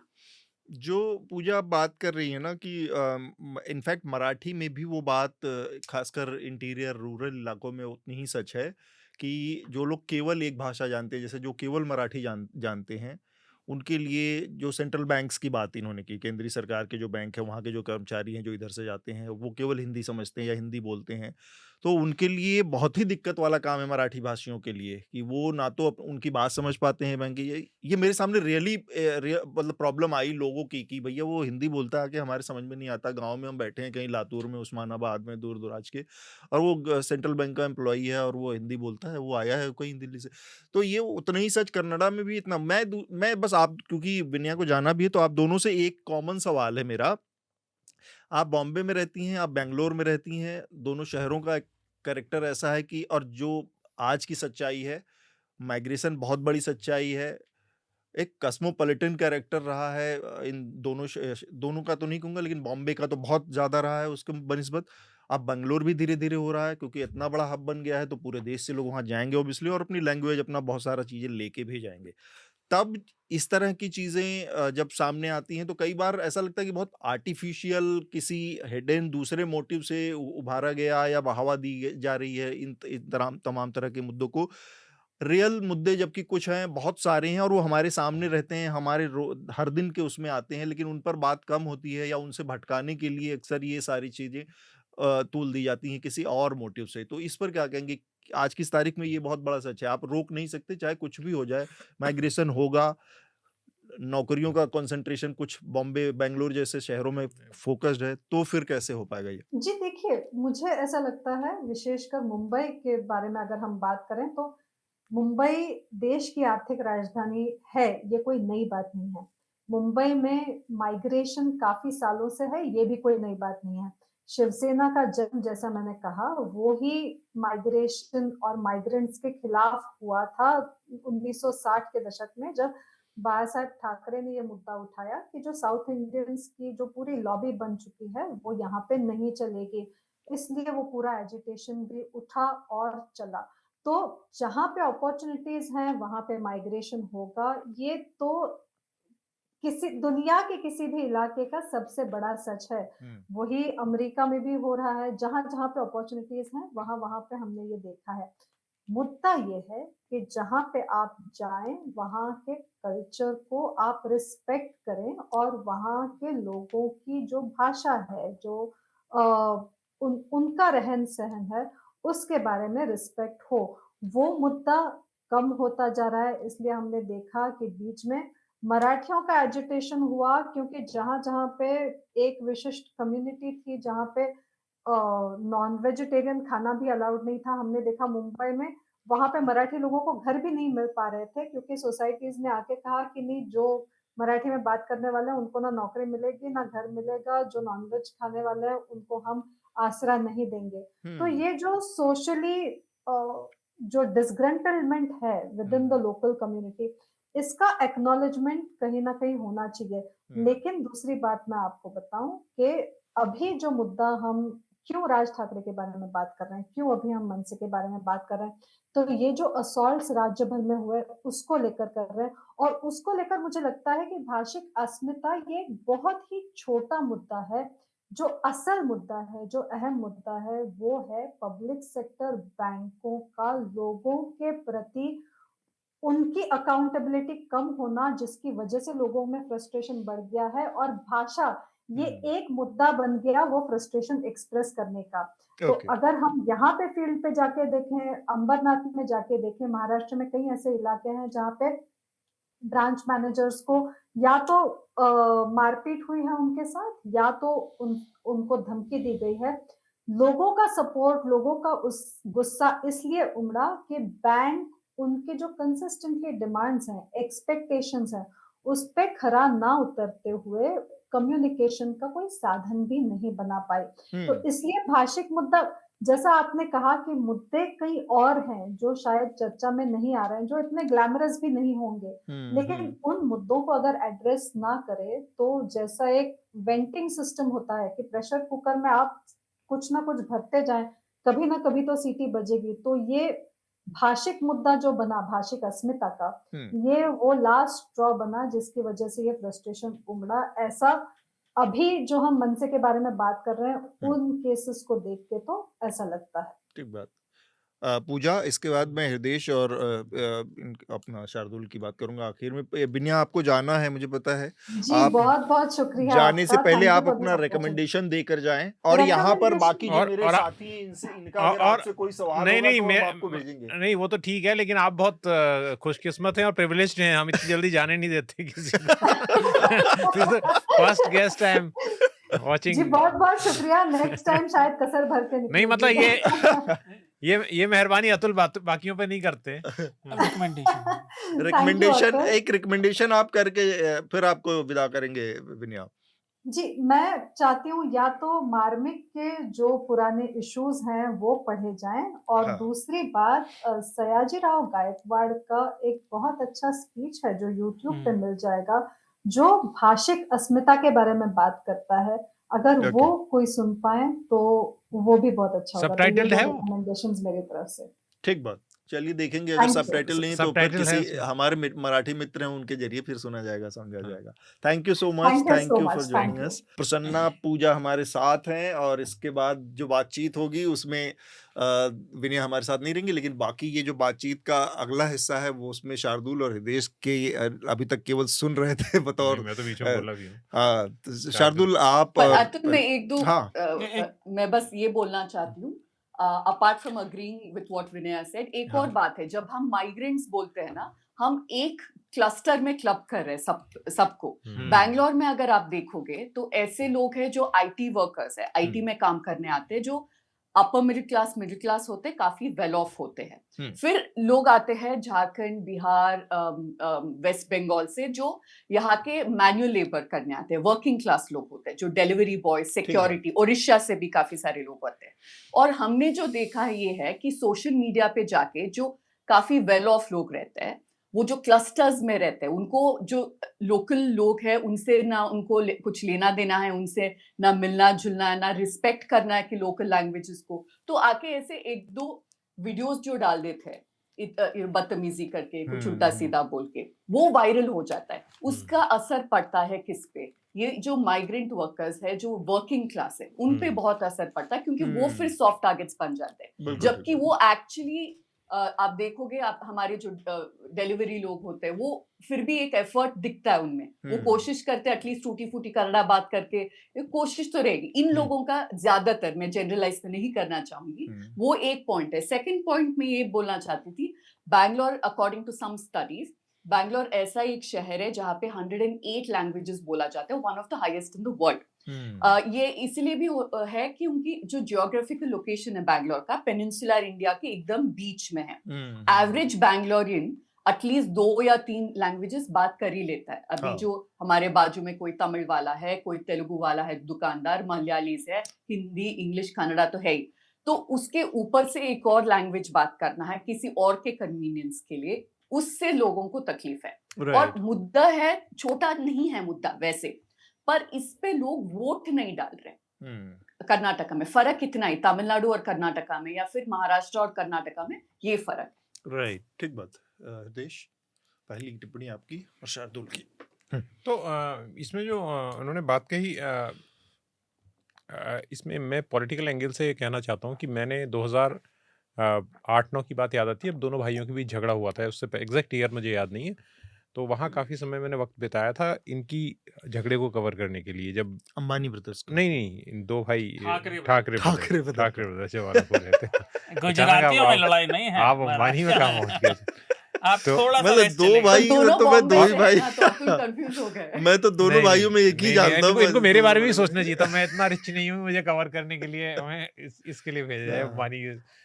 तो उसमें साफ तौर पे शुरुआत से ही जो है कि राज ठाकरे की जो पॉलिटिकल महत्वाकांक्षा थी उसको दो तरीके से वो क्योंकि मैं उस बात में बाद में आऊंगा, जो ये लैंग्वेज की बात Right. करें, वो ड्राइव करना चाहते हैं। एक तो लेगेसी विच कम्स फ्रॉम जो आती है बाल ठाकरे से।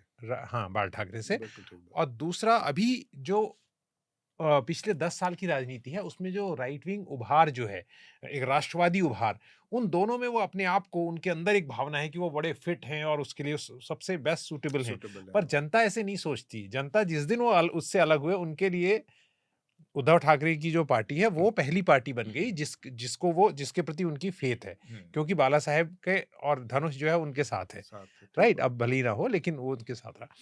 तो इसलिए उनका जो फ्रस्ट्रेशन है एक तो इस चीज को लेके है। दूसरी बात ये जिससे मैं रिलेट करता हूँ, जो अभी विनया कह रही थी और जो पूजा ने भी जिस ओर इशारा किया, रिसोर्सेस की जहां पर लड़ाई होगी वहां पर इस तरह की बात को आगे बढ़ाने का और इस तरह की बात को अगर मैं कहता हूं भुनाने का मौका पॉलिटिशियन के पास जरूर होगा। हाँ। अभी देखिए आपको सुनाई नहीं दे रहा, एक बहुत छोटा सा स्टेट उत्तराखंड है जहां मैं आता हूं और मैं आपको बताऊंगा क्योंकि आप भी उस राज्य से परिचित है।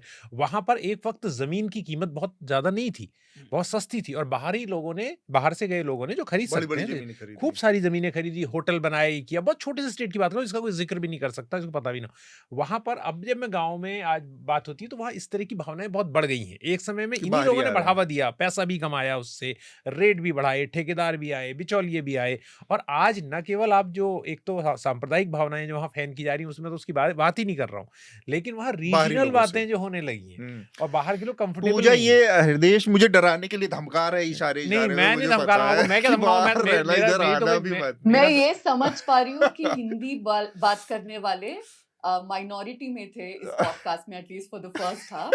नहीं, नहीं माइनॉरिटी वाली ऐसा बात कुछ नहीं है। मैं ये कह रहा हूँ कि ये खतरे बढ़ रहे हैं 4 जगहों में, राइट। क्योंकि रिसोर्सेस एक पर टाइम के बाद पहचान की जो पूरी पॉलिटिक्स है ना, नहीं, वो पहचान की रिसोर्सेज नहीं से है। जुड़ती है। हाँ, रिसोर्सेज बिल्कुल रिसोर्सेज से सही, जुड़ती है। रिसोर्स जुड़ती है, और ये जो इस तरह की हरकतें हैं वो छुट भैया पॉलिटिक्स को बहुत एक हद तक फायदा दिलाती है, फ्यूल देती क्योंकि है। इमीडिएट उनको फायदे होते हैं, बिल्कुल राइट। ठीक, बहुत लेकिन ये अच्छी लोग ये तरीके नहीं से बताया। समझते, ये नहीं समझते कि आज सबसे ज्यादा प्लम्बर्स जो हैं, जो नल काम करने वाले लोग हैं, वो उड़ीसा से उड़ीसा और से हैं, बंगाल के हाँ। कुछ हिस्सों से जाते हैं, चाहे वो Yes. कर्नाटका, तमिलनाडु, हमारे केरला, यहाँ दिल्ली शहर राइट। में अगर आप वहां अटैक करना शुरू करेंगे ना तो कहीं और दूसरी बिरादरी पे अटैक होना शुरू हो जाएगा। ये भी एक सच है कि मतलब ये जरूर बात है कि जो मराठी होंगे, कन्नड़ होंगे, तमिल होंगे, maybe they are very affluent.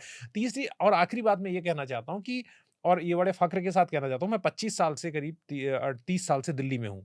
Delhi भी एक कॉस्मोपॉलिटन शहर बिल्कुल है ना, इसको बहुत अंडररेट किया जाता है। इन सबसे कहीं ज्यादा पुराना शहर है। और मैं अपने किसी दोस्त का नाम दूंगा, मेरे बहुत से मराठी दोस्त यहाँ आए, they have a kind of superiority complex कि हम मुंबई से आए हैं और मुंबई बहुत सेफ है लड़कियों के लिए, which is in some ways है भी, कुछ वजहों से है भी और कुछ जगहों से नहीं भी है।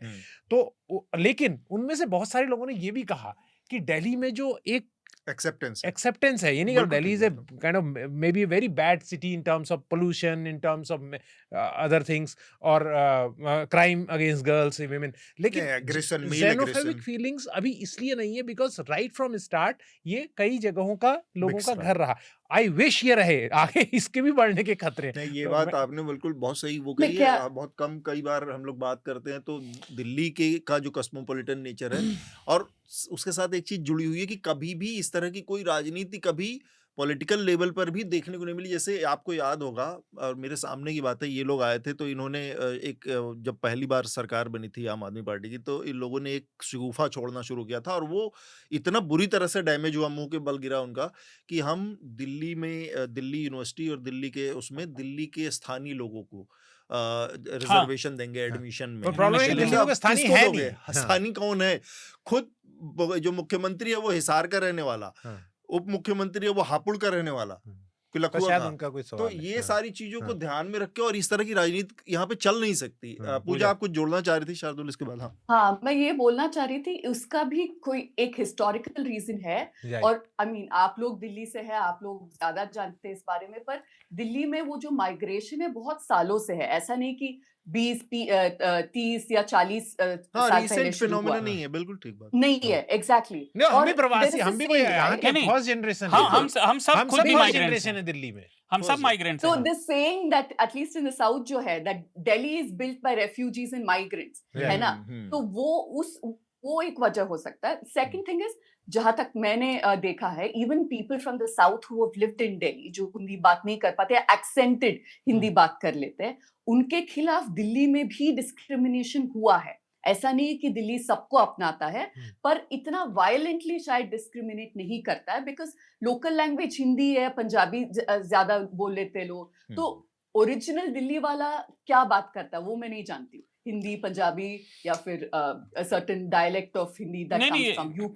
ये हिंदी है ना? भाषा लेकिन जो है। आपने बात कही बिल्कुल सही कही, साउथ इंडियंस का मजाक उड़ाना और ये सब है, लेकिन that is borne by Biharis also. उनका भी यहाँ वो बहुत बुरी बिहारियों तरह- का भी यहाँ क्योंकि पे धन पर जो उतना ही आप- रेट आप उड़ा देते दिल्ली के हैं। आप दिल्ली आइए, एक हफ्ता हम घूमते हैं, मैं आपको दिखाऊंगा अलग अलग जगह हैं दिल्ली के रंग। हाँ। अगर आप साउथ दिल्ली में हैं तो anyone can roll north down the east के विंडोज लोगों और की अलग आपको उड़ाएंगे, गंदी साउथ हाँ, बिहार वो के तो लोगों वो की अलग बेचारों उड़ाएंगे। का उनका तो हाँ। सब जगह वही तो हाल ये है। देखिए- तो ये प्रॉब्लम बेसिकली दिल्ली की ये प्रॉब्लम ये है ना कि इस मामले ये में हम बच के निकल गए ये एक तरह से। इस दिमाग में हमारे जो है ना हाँ। कि हमसे अलग बोलने वाला, चलने वाला उसका, पर उसमें इस तरह का नहीं कि इनको मार के बाहर कर दो टाइप।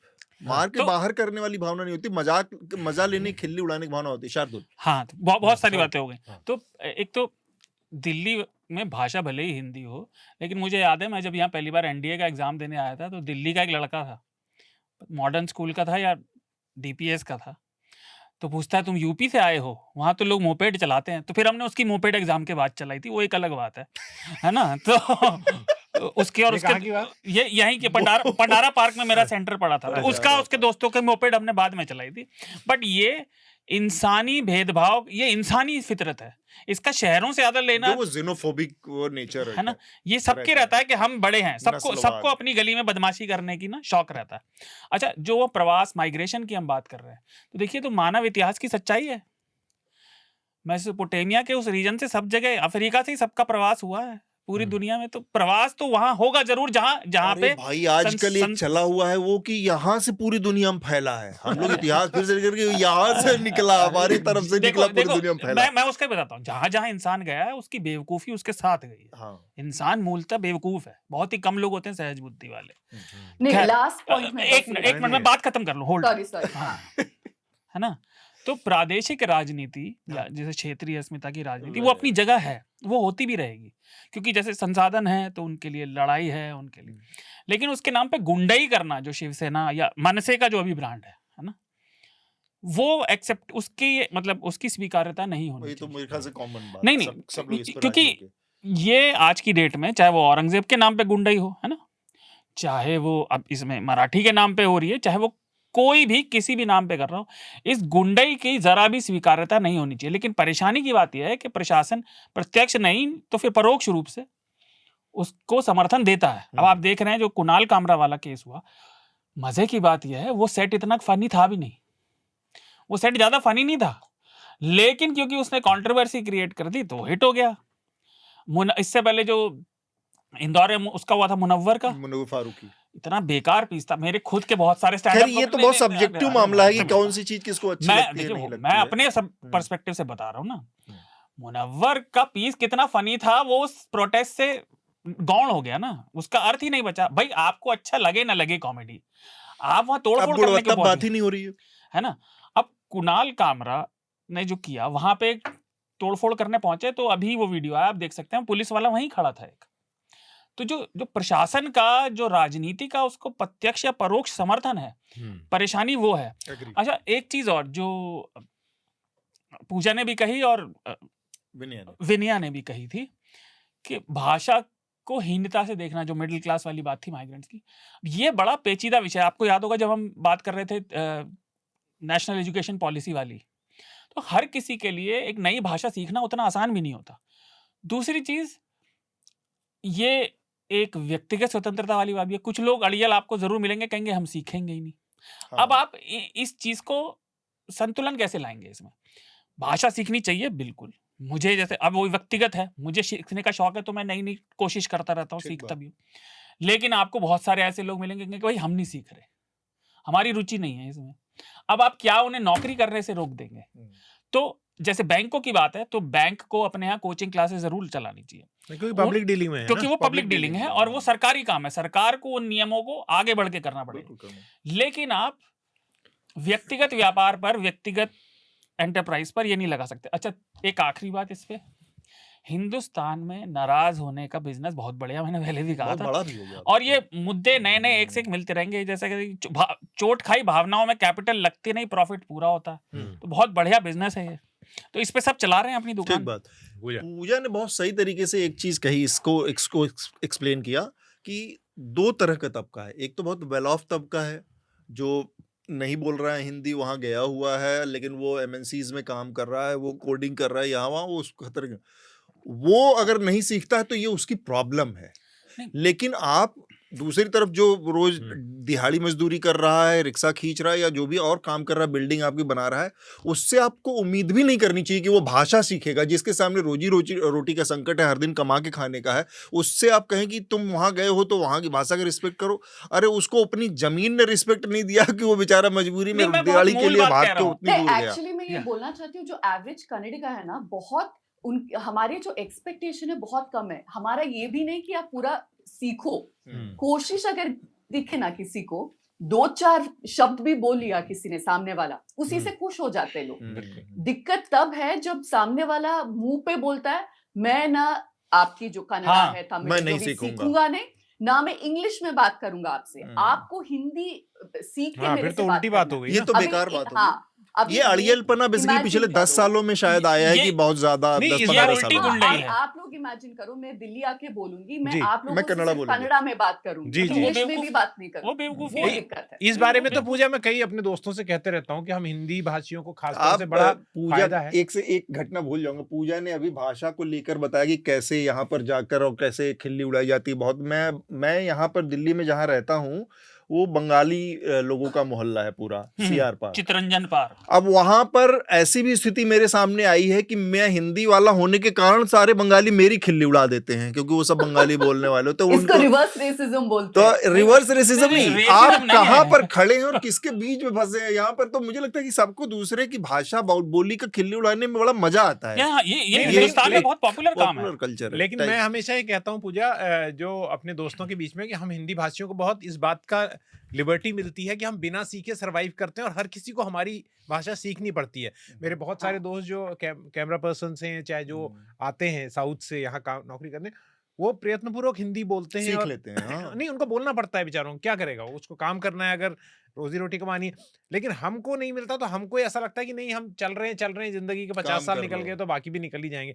पर ऐसा नहीं है। जहां तक बांग्ला की बात की, बांग्ला एक बहुत आसान है हिंदी भाषियों के लिए सीखना। हाँ, बहुत सारी अगर आप चीज़ उनके समझ बीच में आ में हो तो जाती आप फॉलो कर सकते हो, दादा भालो मेरा बेटा ये तो सब बोलता कह के। भी है। हाँ, तो मेरा बेटा और बंगाली भाषा- बोलता कोई है। भी भाषा। चितरंजन पार्क में बड़ा हो रहा है तो ये वो बोल लेता है। ये बड़ी इंपॉर्टेंट बात है जो हम अभी डिस्कस कर रहे हैं कि एक दूसरे की भाषा को सीखने का एक तो किसी में हुनर होता है, किसी में स्वाद होता है, किसी में रुझान होता है, ललक होती है।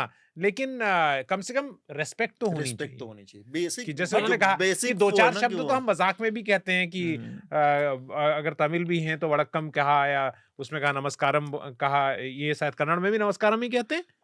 नमस्कारा। नमस्कार, हाँ नमस्कारा, वो श्रीनिवासन जैन देखिए, कहते हैं जब वो हम जाते नेताओं के, नमस्कारा सर। तो नमस्कार वणक्कम सूरज कुंड। हाँ।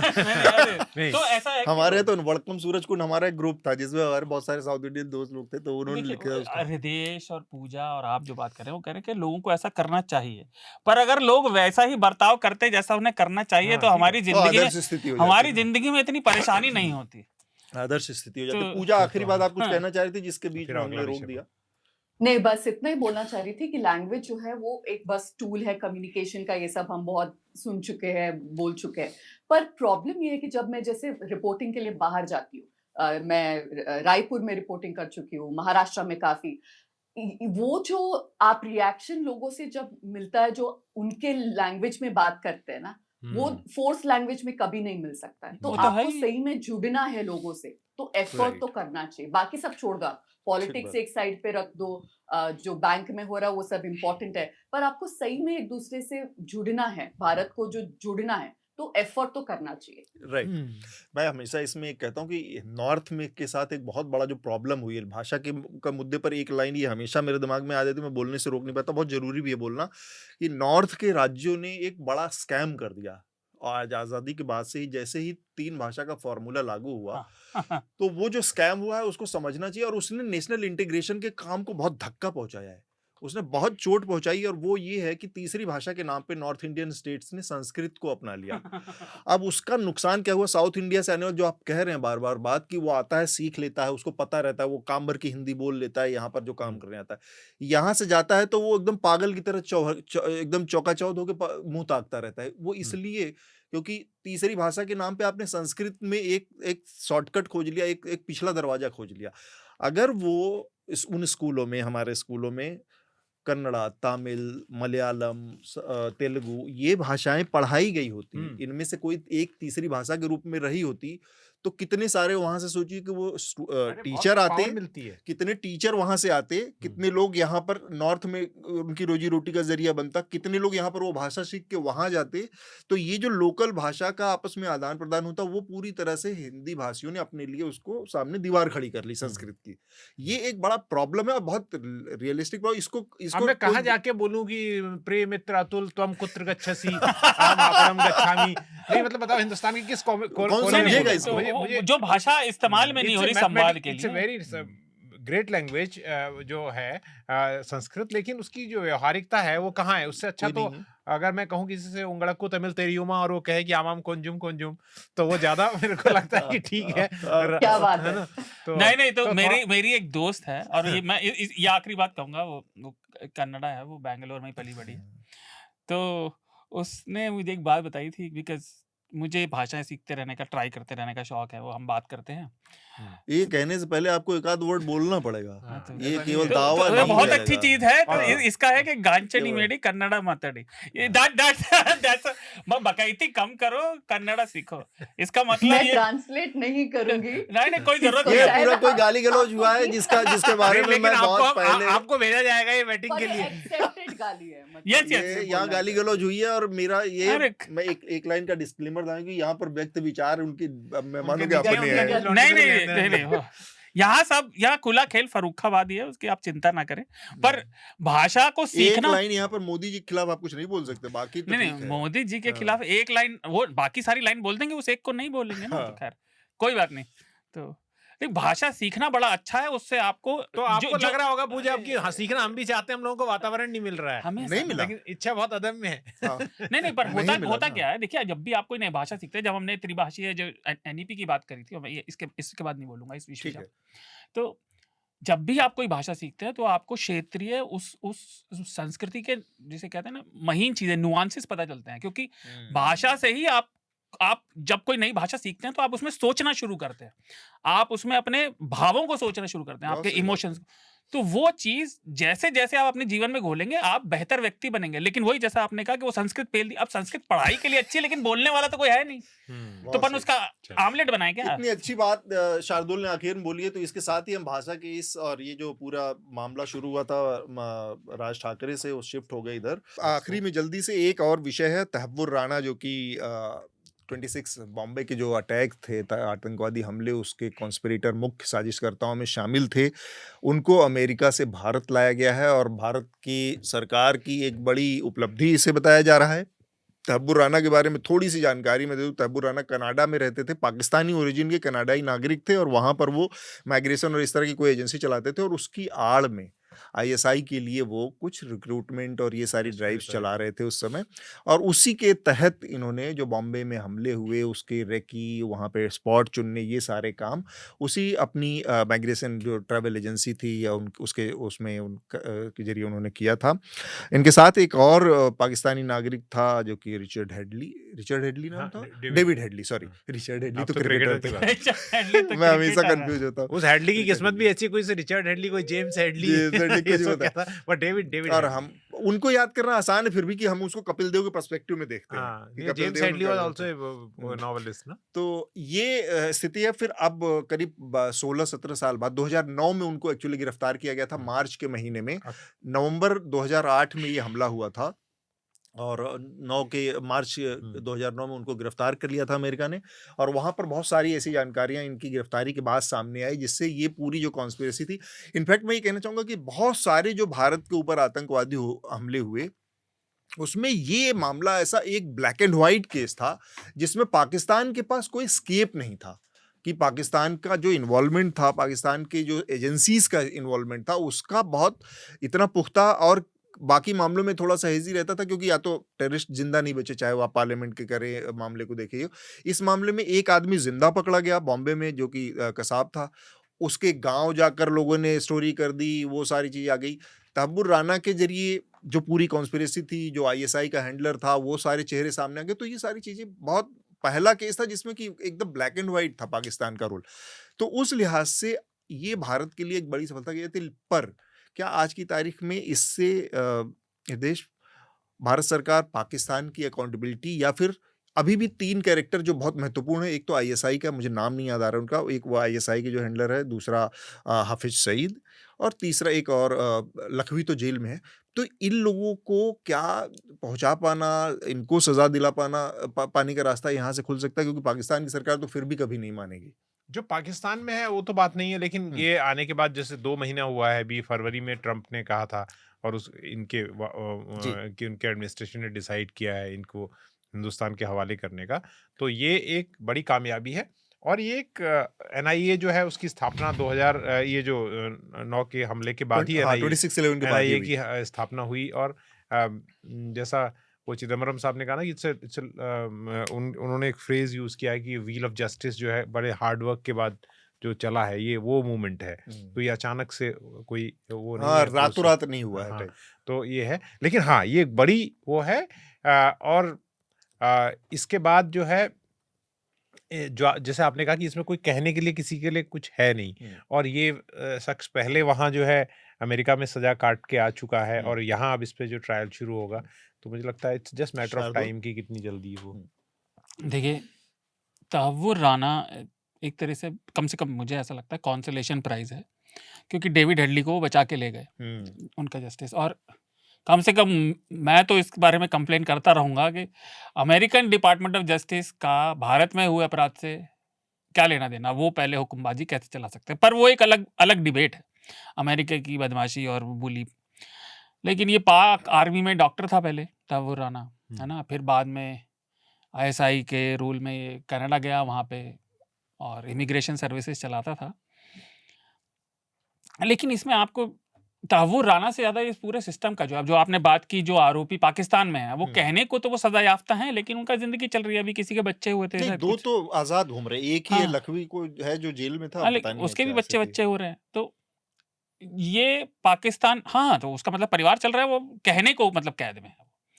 तो पाकिस्तान के जो आपने बात कही 26/11 में कोई रोल नहीं था, रोल उनका पहले भी साफ था। लेकिन क्या था कि भारत की स्थिति उतनी मजबूत नहीं थी, और धीरे धीरे 2008-9 आते आते अमेरिका को समझ आ गया था कि पाकिस्तान पे भरोसा नहीं किया जा सकता। एक बहुत छोटी सी डॉक्यूमेंट्री है, द हिडन एनिमी। और क्योंकि सीआईए, जब इनका अफगानिस्तान में ऑपरेशन चल रहे थे, तो सीआईए ने पहले अमेरिका पे भरोसा किया था। आपको याद हो, मुशर्रफ के पास अचानक पैसा आ गया था वो सारा, क्योंकि अफगानिस्तान में अमेरिका ऑपरेशन कर रहा था, उन्हें अपना बिजनेस चलाना था हथियारों का। लेकिन धीरे धीरे उन्हें समझ आ गया कि पाकिस्तान पे भरोसा करना अपने आप में बेवकूफ़ी है, क्योंकि ट्रेनिंग वहीं मिलती है। अब वो ढूंढ रहे थे, ओसामा के बाद तो ये बात और साफ हो गई। तो आप देखेंगे कि अमेरिका का सपोर्ट अंतर्राष्ट्रीय स्तर पर पाकिस्तान के लिए घटता जा रहा है, तब से घटना शुरू हो गया, खासकर लादेन के मिलने के बाद। हाँ, अब ओसामा के बाद। तहव्वुर राना के मामले में देखिए, उस पे यहाँ अभियोग चलेगा, और ये तो मतलब कानून अपने तरीके से काम करता है, जो अपने आप में एक क्लीशे है, बट उसको सजा मिलना तय है। लेकिन भारत को इस बात का पीछा नहीं छोड़ना चाहिए कि उसकी धरती पर हुए आतंकवादी हमले किसी भी तरीके से गोरी चमड़ी के देशों में आतंकवादी हमलों से कम नहीं है, भले ही अंतर्राष्ट्रीय स्तर पर। और ये सिर्फ भारत के लिए नहीं है, गैर गोरे देशों पे आतंकवादी हमलों को, वहां के जान के नुकसान को हमेशा ये देश कम आंकते हैं, यूएन में भी और बाकी में भी। उनके देश के नागरिक की जान जैसे हमारे से ज्यादा कीमती है ना। ठीक बात। मैं ये कह रहा हूँ कि इस हमले में जो था, पूजा के बाद जाने से पहले मैं एक छोटी सी बात कहना चाहता हूँ, जो शार्दुल ने भी कही। इस हमले पे जाने से पहले ये जो हमला हुआ था, इसमें बड़े न केवल लोगों की 166 लोगों की जान गई, बल्कि हेमंत करकरे और सालस्कर समेत बड़े अधिकारी मारे गए। और जो अभी एनआईए के चीफ हैं, वो जो है उस वक्त वहाँ पर मुंबई में तैनात थे, और उनका काफ़ी रोल रहा उस हमले में लोगों का सामना करने में। जब हम अमेरिका की बात करते हैं तो अमेरिका को जैसे कहा शार्दुल ने, मैं थोड़ा सा इसको एक कदम आगे ले जाऊंगा कि ऐसा नहीं है कि वो उनको पाकिस्तान की के में क्या कारगुजारियां हो रही हैं और वहां पर पता नहीं कैसे है, सब पता हाँ। था, कैसे पनाहगार बना हुआ है पता नहीं था। सब तब पता तक उनका मतलब सॉल्व हो रहा था। हाँ। जो अहमद राशिद की ट्रिलॉजी है जिसमें 3 में, उसमें last Pakistan on the brink जो किताब का नाम मुझे अगर सही याद आ रहा है, तो वो जी, जी। उस 3 किताबों की सीरीज में यही पता चलता है कि किस तरह से इस पूरे खेल को अमेरिका ने एक तरह से आज जो साफ सुथरा बन रहा है, जब उसे लगा कि उस पर उसका भस्मासुर बन गया ये सारी समस्या उसके लिए। अदरवाइज अमेरिका को उन तमाम देशों से जो आतंकवाद की पनाहगार रहे हैं उनसे डील करने में कोई दिक्कत नहीं जब तक कि उसका बिजनेस सॉल्व हो रहा है। हाँ। हाँ। और जब वो अपने देश के अदर में आज बहुत डेमोक्रेसी और इसकी हिमायत करता है, और दूसरे देशों पे हमला करना और दूसरे देशों में आतंकवाद अगर बढ़ भी रहा है, पनप भी रहा है, जब तक उसके दरवाजे पे नहीं आता उसे कोई दिक्कत ये नहीं। सारी तो लड़ाई आतंकवाद के खिलाफ तभी हाँ, शुरू हुई ना, जब वर्ल्ड ट्रेड टावर पे हो गया। बाकी उससे पहले जो बाकी देश झेल ही रहे थे, तो अमेरिका ने उसको अपना इशू, टेररिज्म को दुनिया का इशू तभी बनाया जब अपने दरवाजे पर उसके हमला इतना बड़ा हो गया। पूजा? नहीं, मैं एक टैंजेंशियल एक पॉइंट ये करना चाहती थी। कन्हैया कुमार ने बोला है कि ये डिस्ट्रैक्शन है। Politically it's a stupid statement to make, और प्रियंका चतुर्वेदी से लेके सब लोगों ने कंडेम हाँ। किया है, वो सब मैं मानती हूँ। पर सच ये भी है कि टाइमिंग थोड़ा सस्पिशियस है, और जिस तरह से इंडियन मीडिया ने कवर किया, जैसे करते हैं इन चीजों को, पाकिस्तान एयर स्पेस के ऊपर से लेकर नहीं आए, और जैसे शैकल्स में लेकर आए, मोदी की जीत, ये वो वगैरह। And look at the backdrop of when we having this conversation, है ना?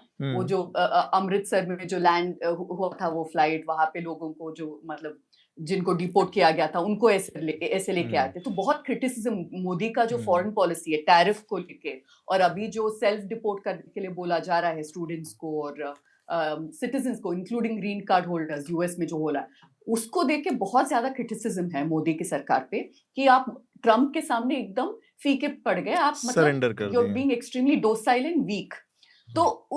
तो उसी दौरान ये जो वापस लेकर आए, और कैसे लेकर आए पूरा वो सब शैकल्स पहना के, जो नॉर्म है उसमें कुछ खास बात नहीं है क्योंकि वो कन्विक्टेड टेररिस्ट है।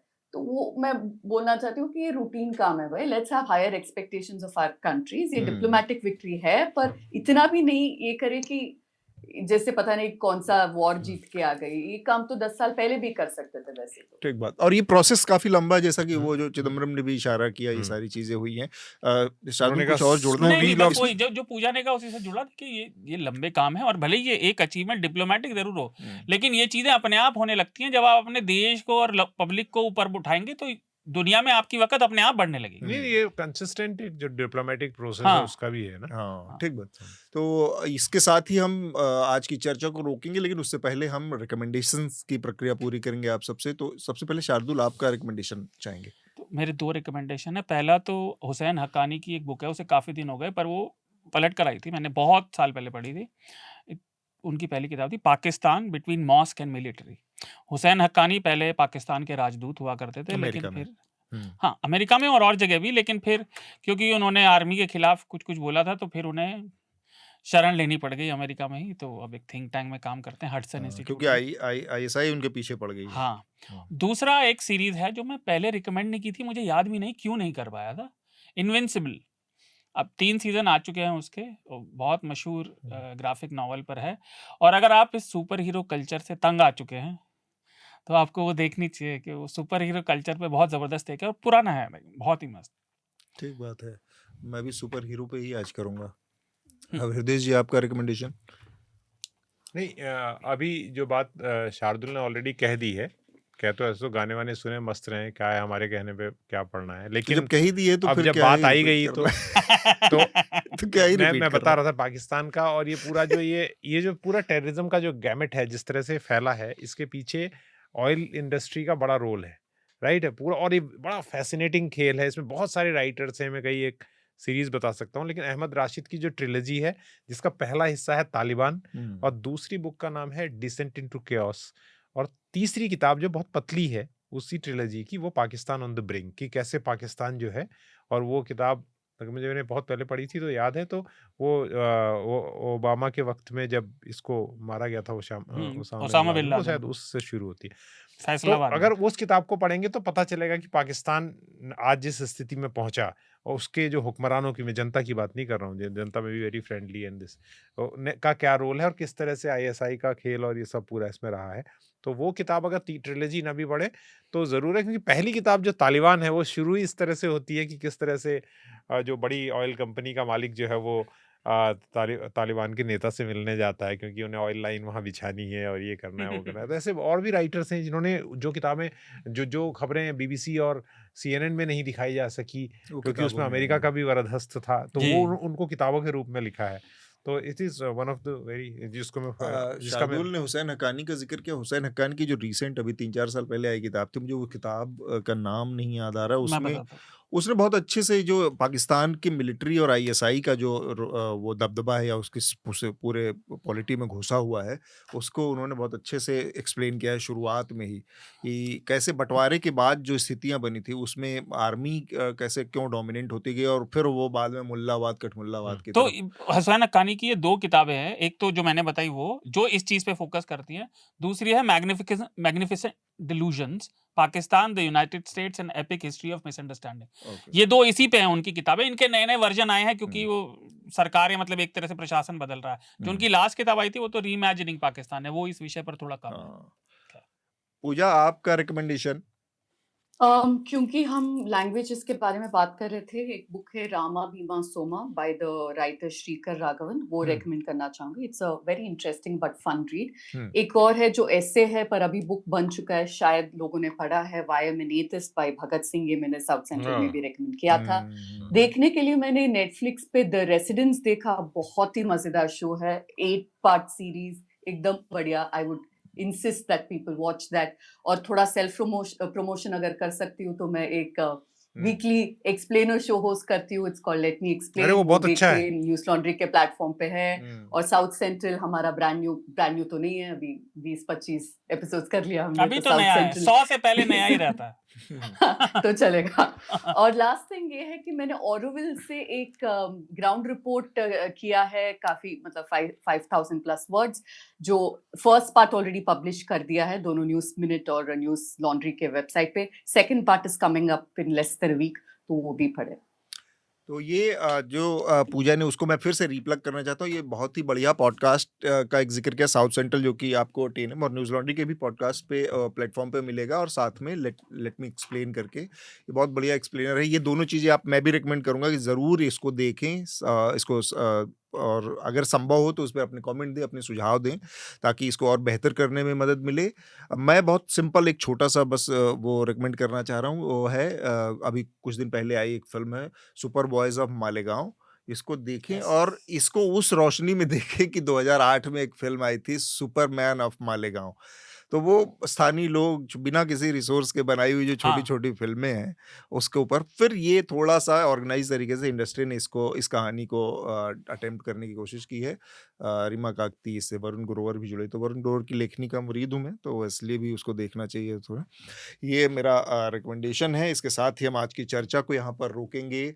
हमारे साथ जुड़ने के लिए पूजा, हृदय, शार्दुल, आप सबका बहुत बहुत शुक्रिया, और विनया को भी बहुत बहुत शुक्रिया। धन्यवाद।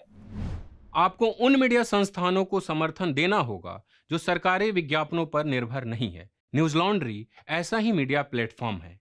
हम किसी से विज्ञापन नहीं लेते। न्यूज़ लॉन्ड्री को सब्सक्राइब करने के लिए newslaundry.com/subscription पर जाएं और अपने मन मुताबिक राशि चुनें। न्यूज़ लॉन्ड्री को सब्सक्राइब करें और गर्व से कहें, मेरे खर्च पर आजाद हैं खबरें।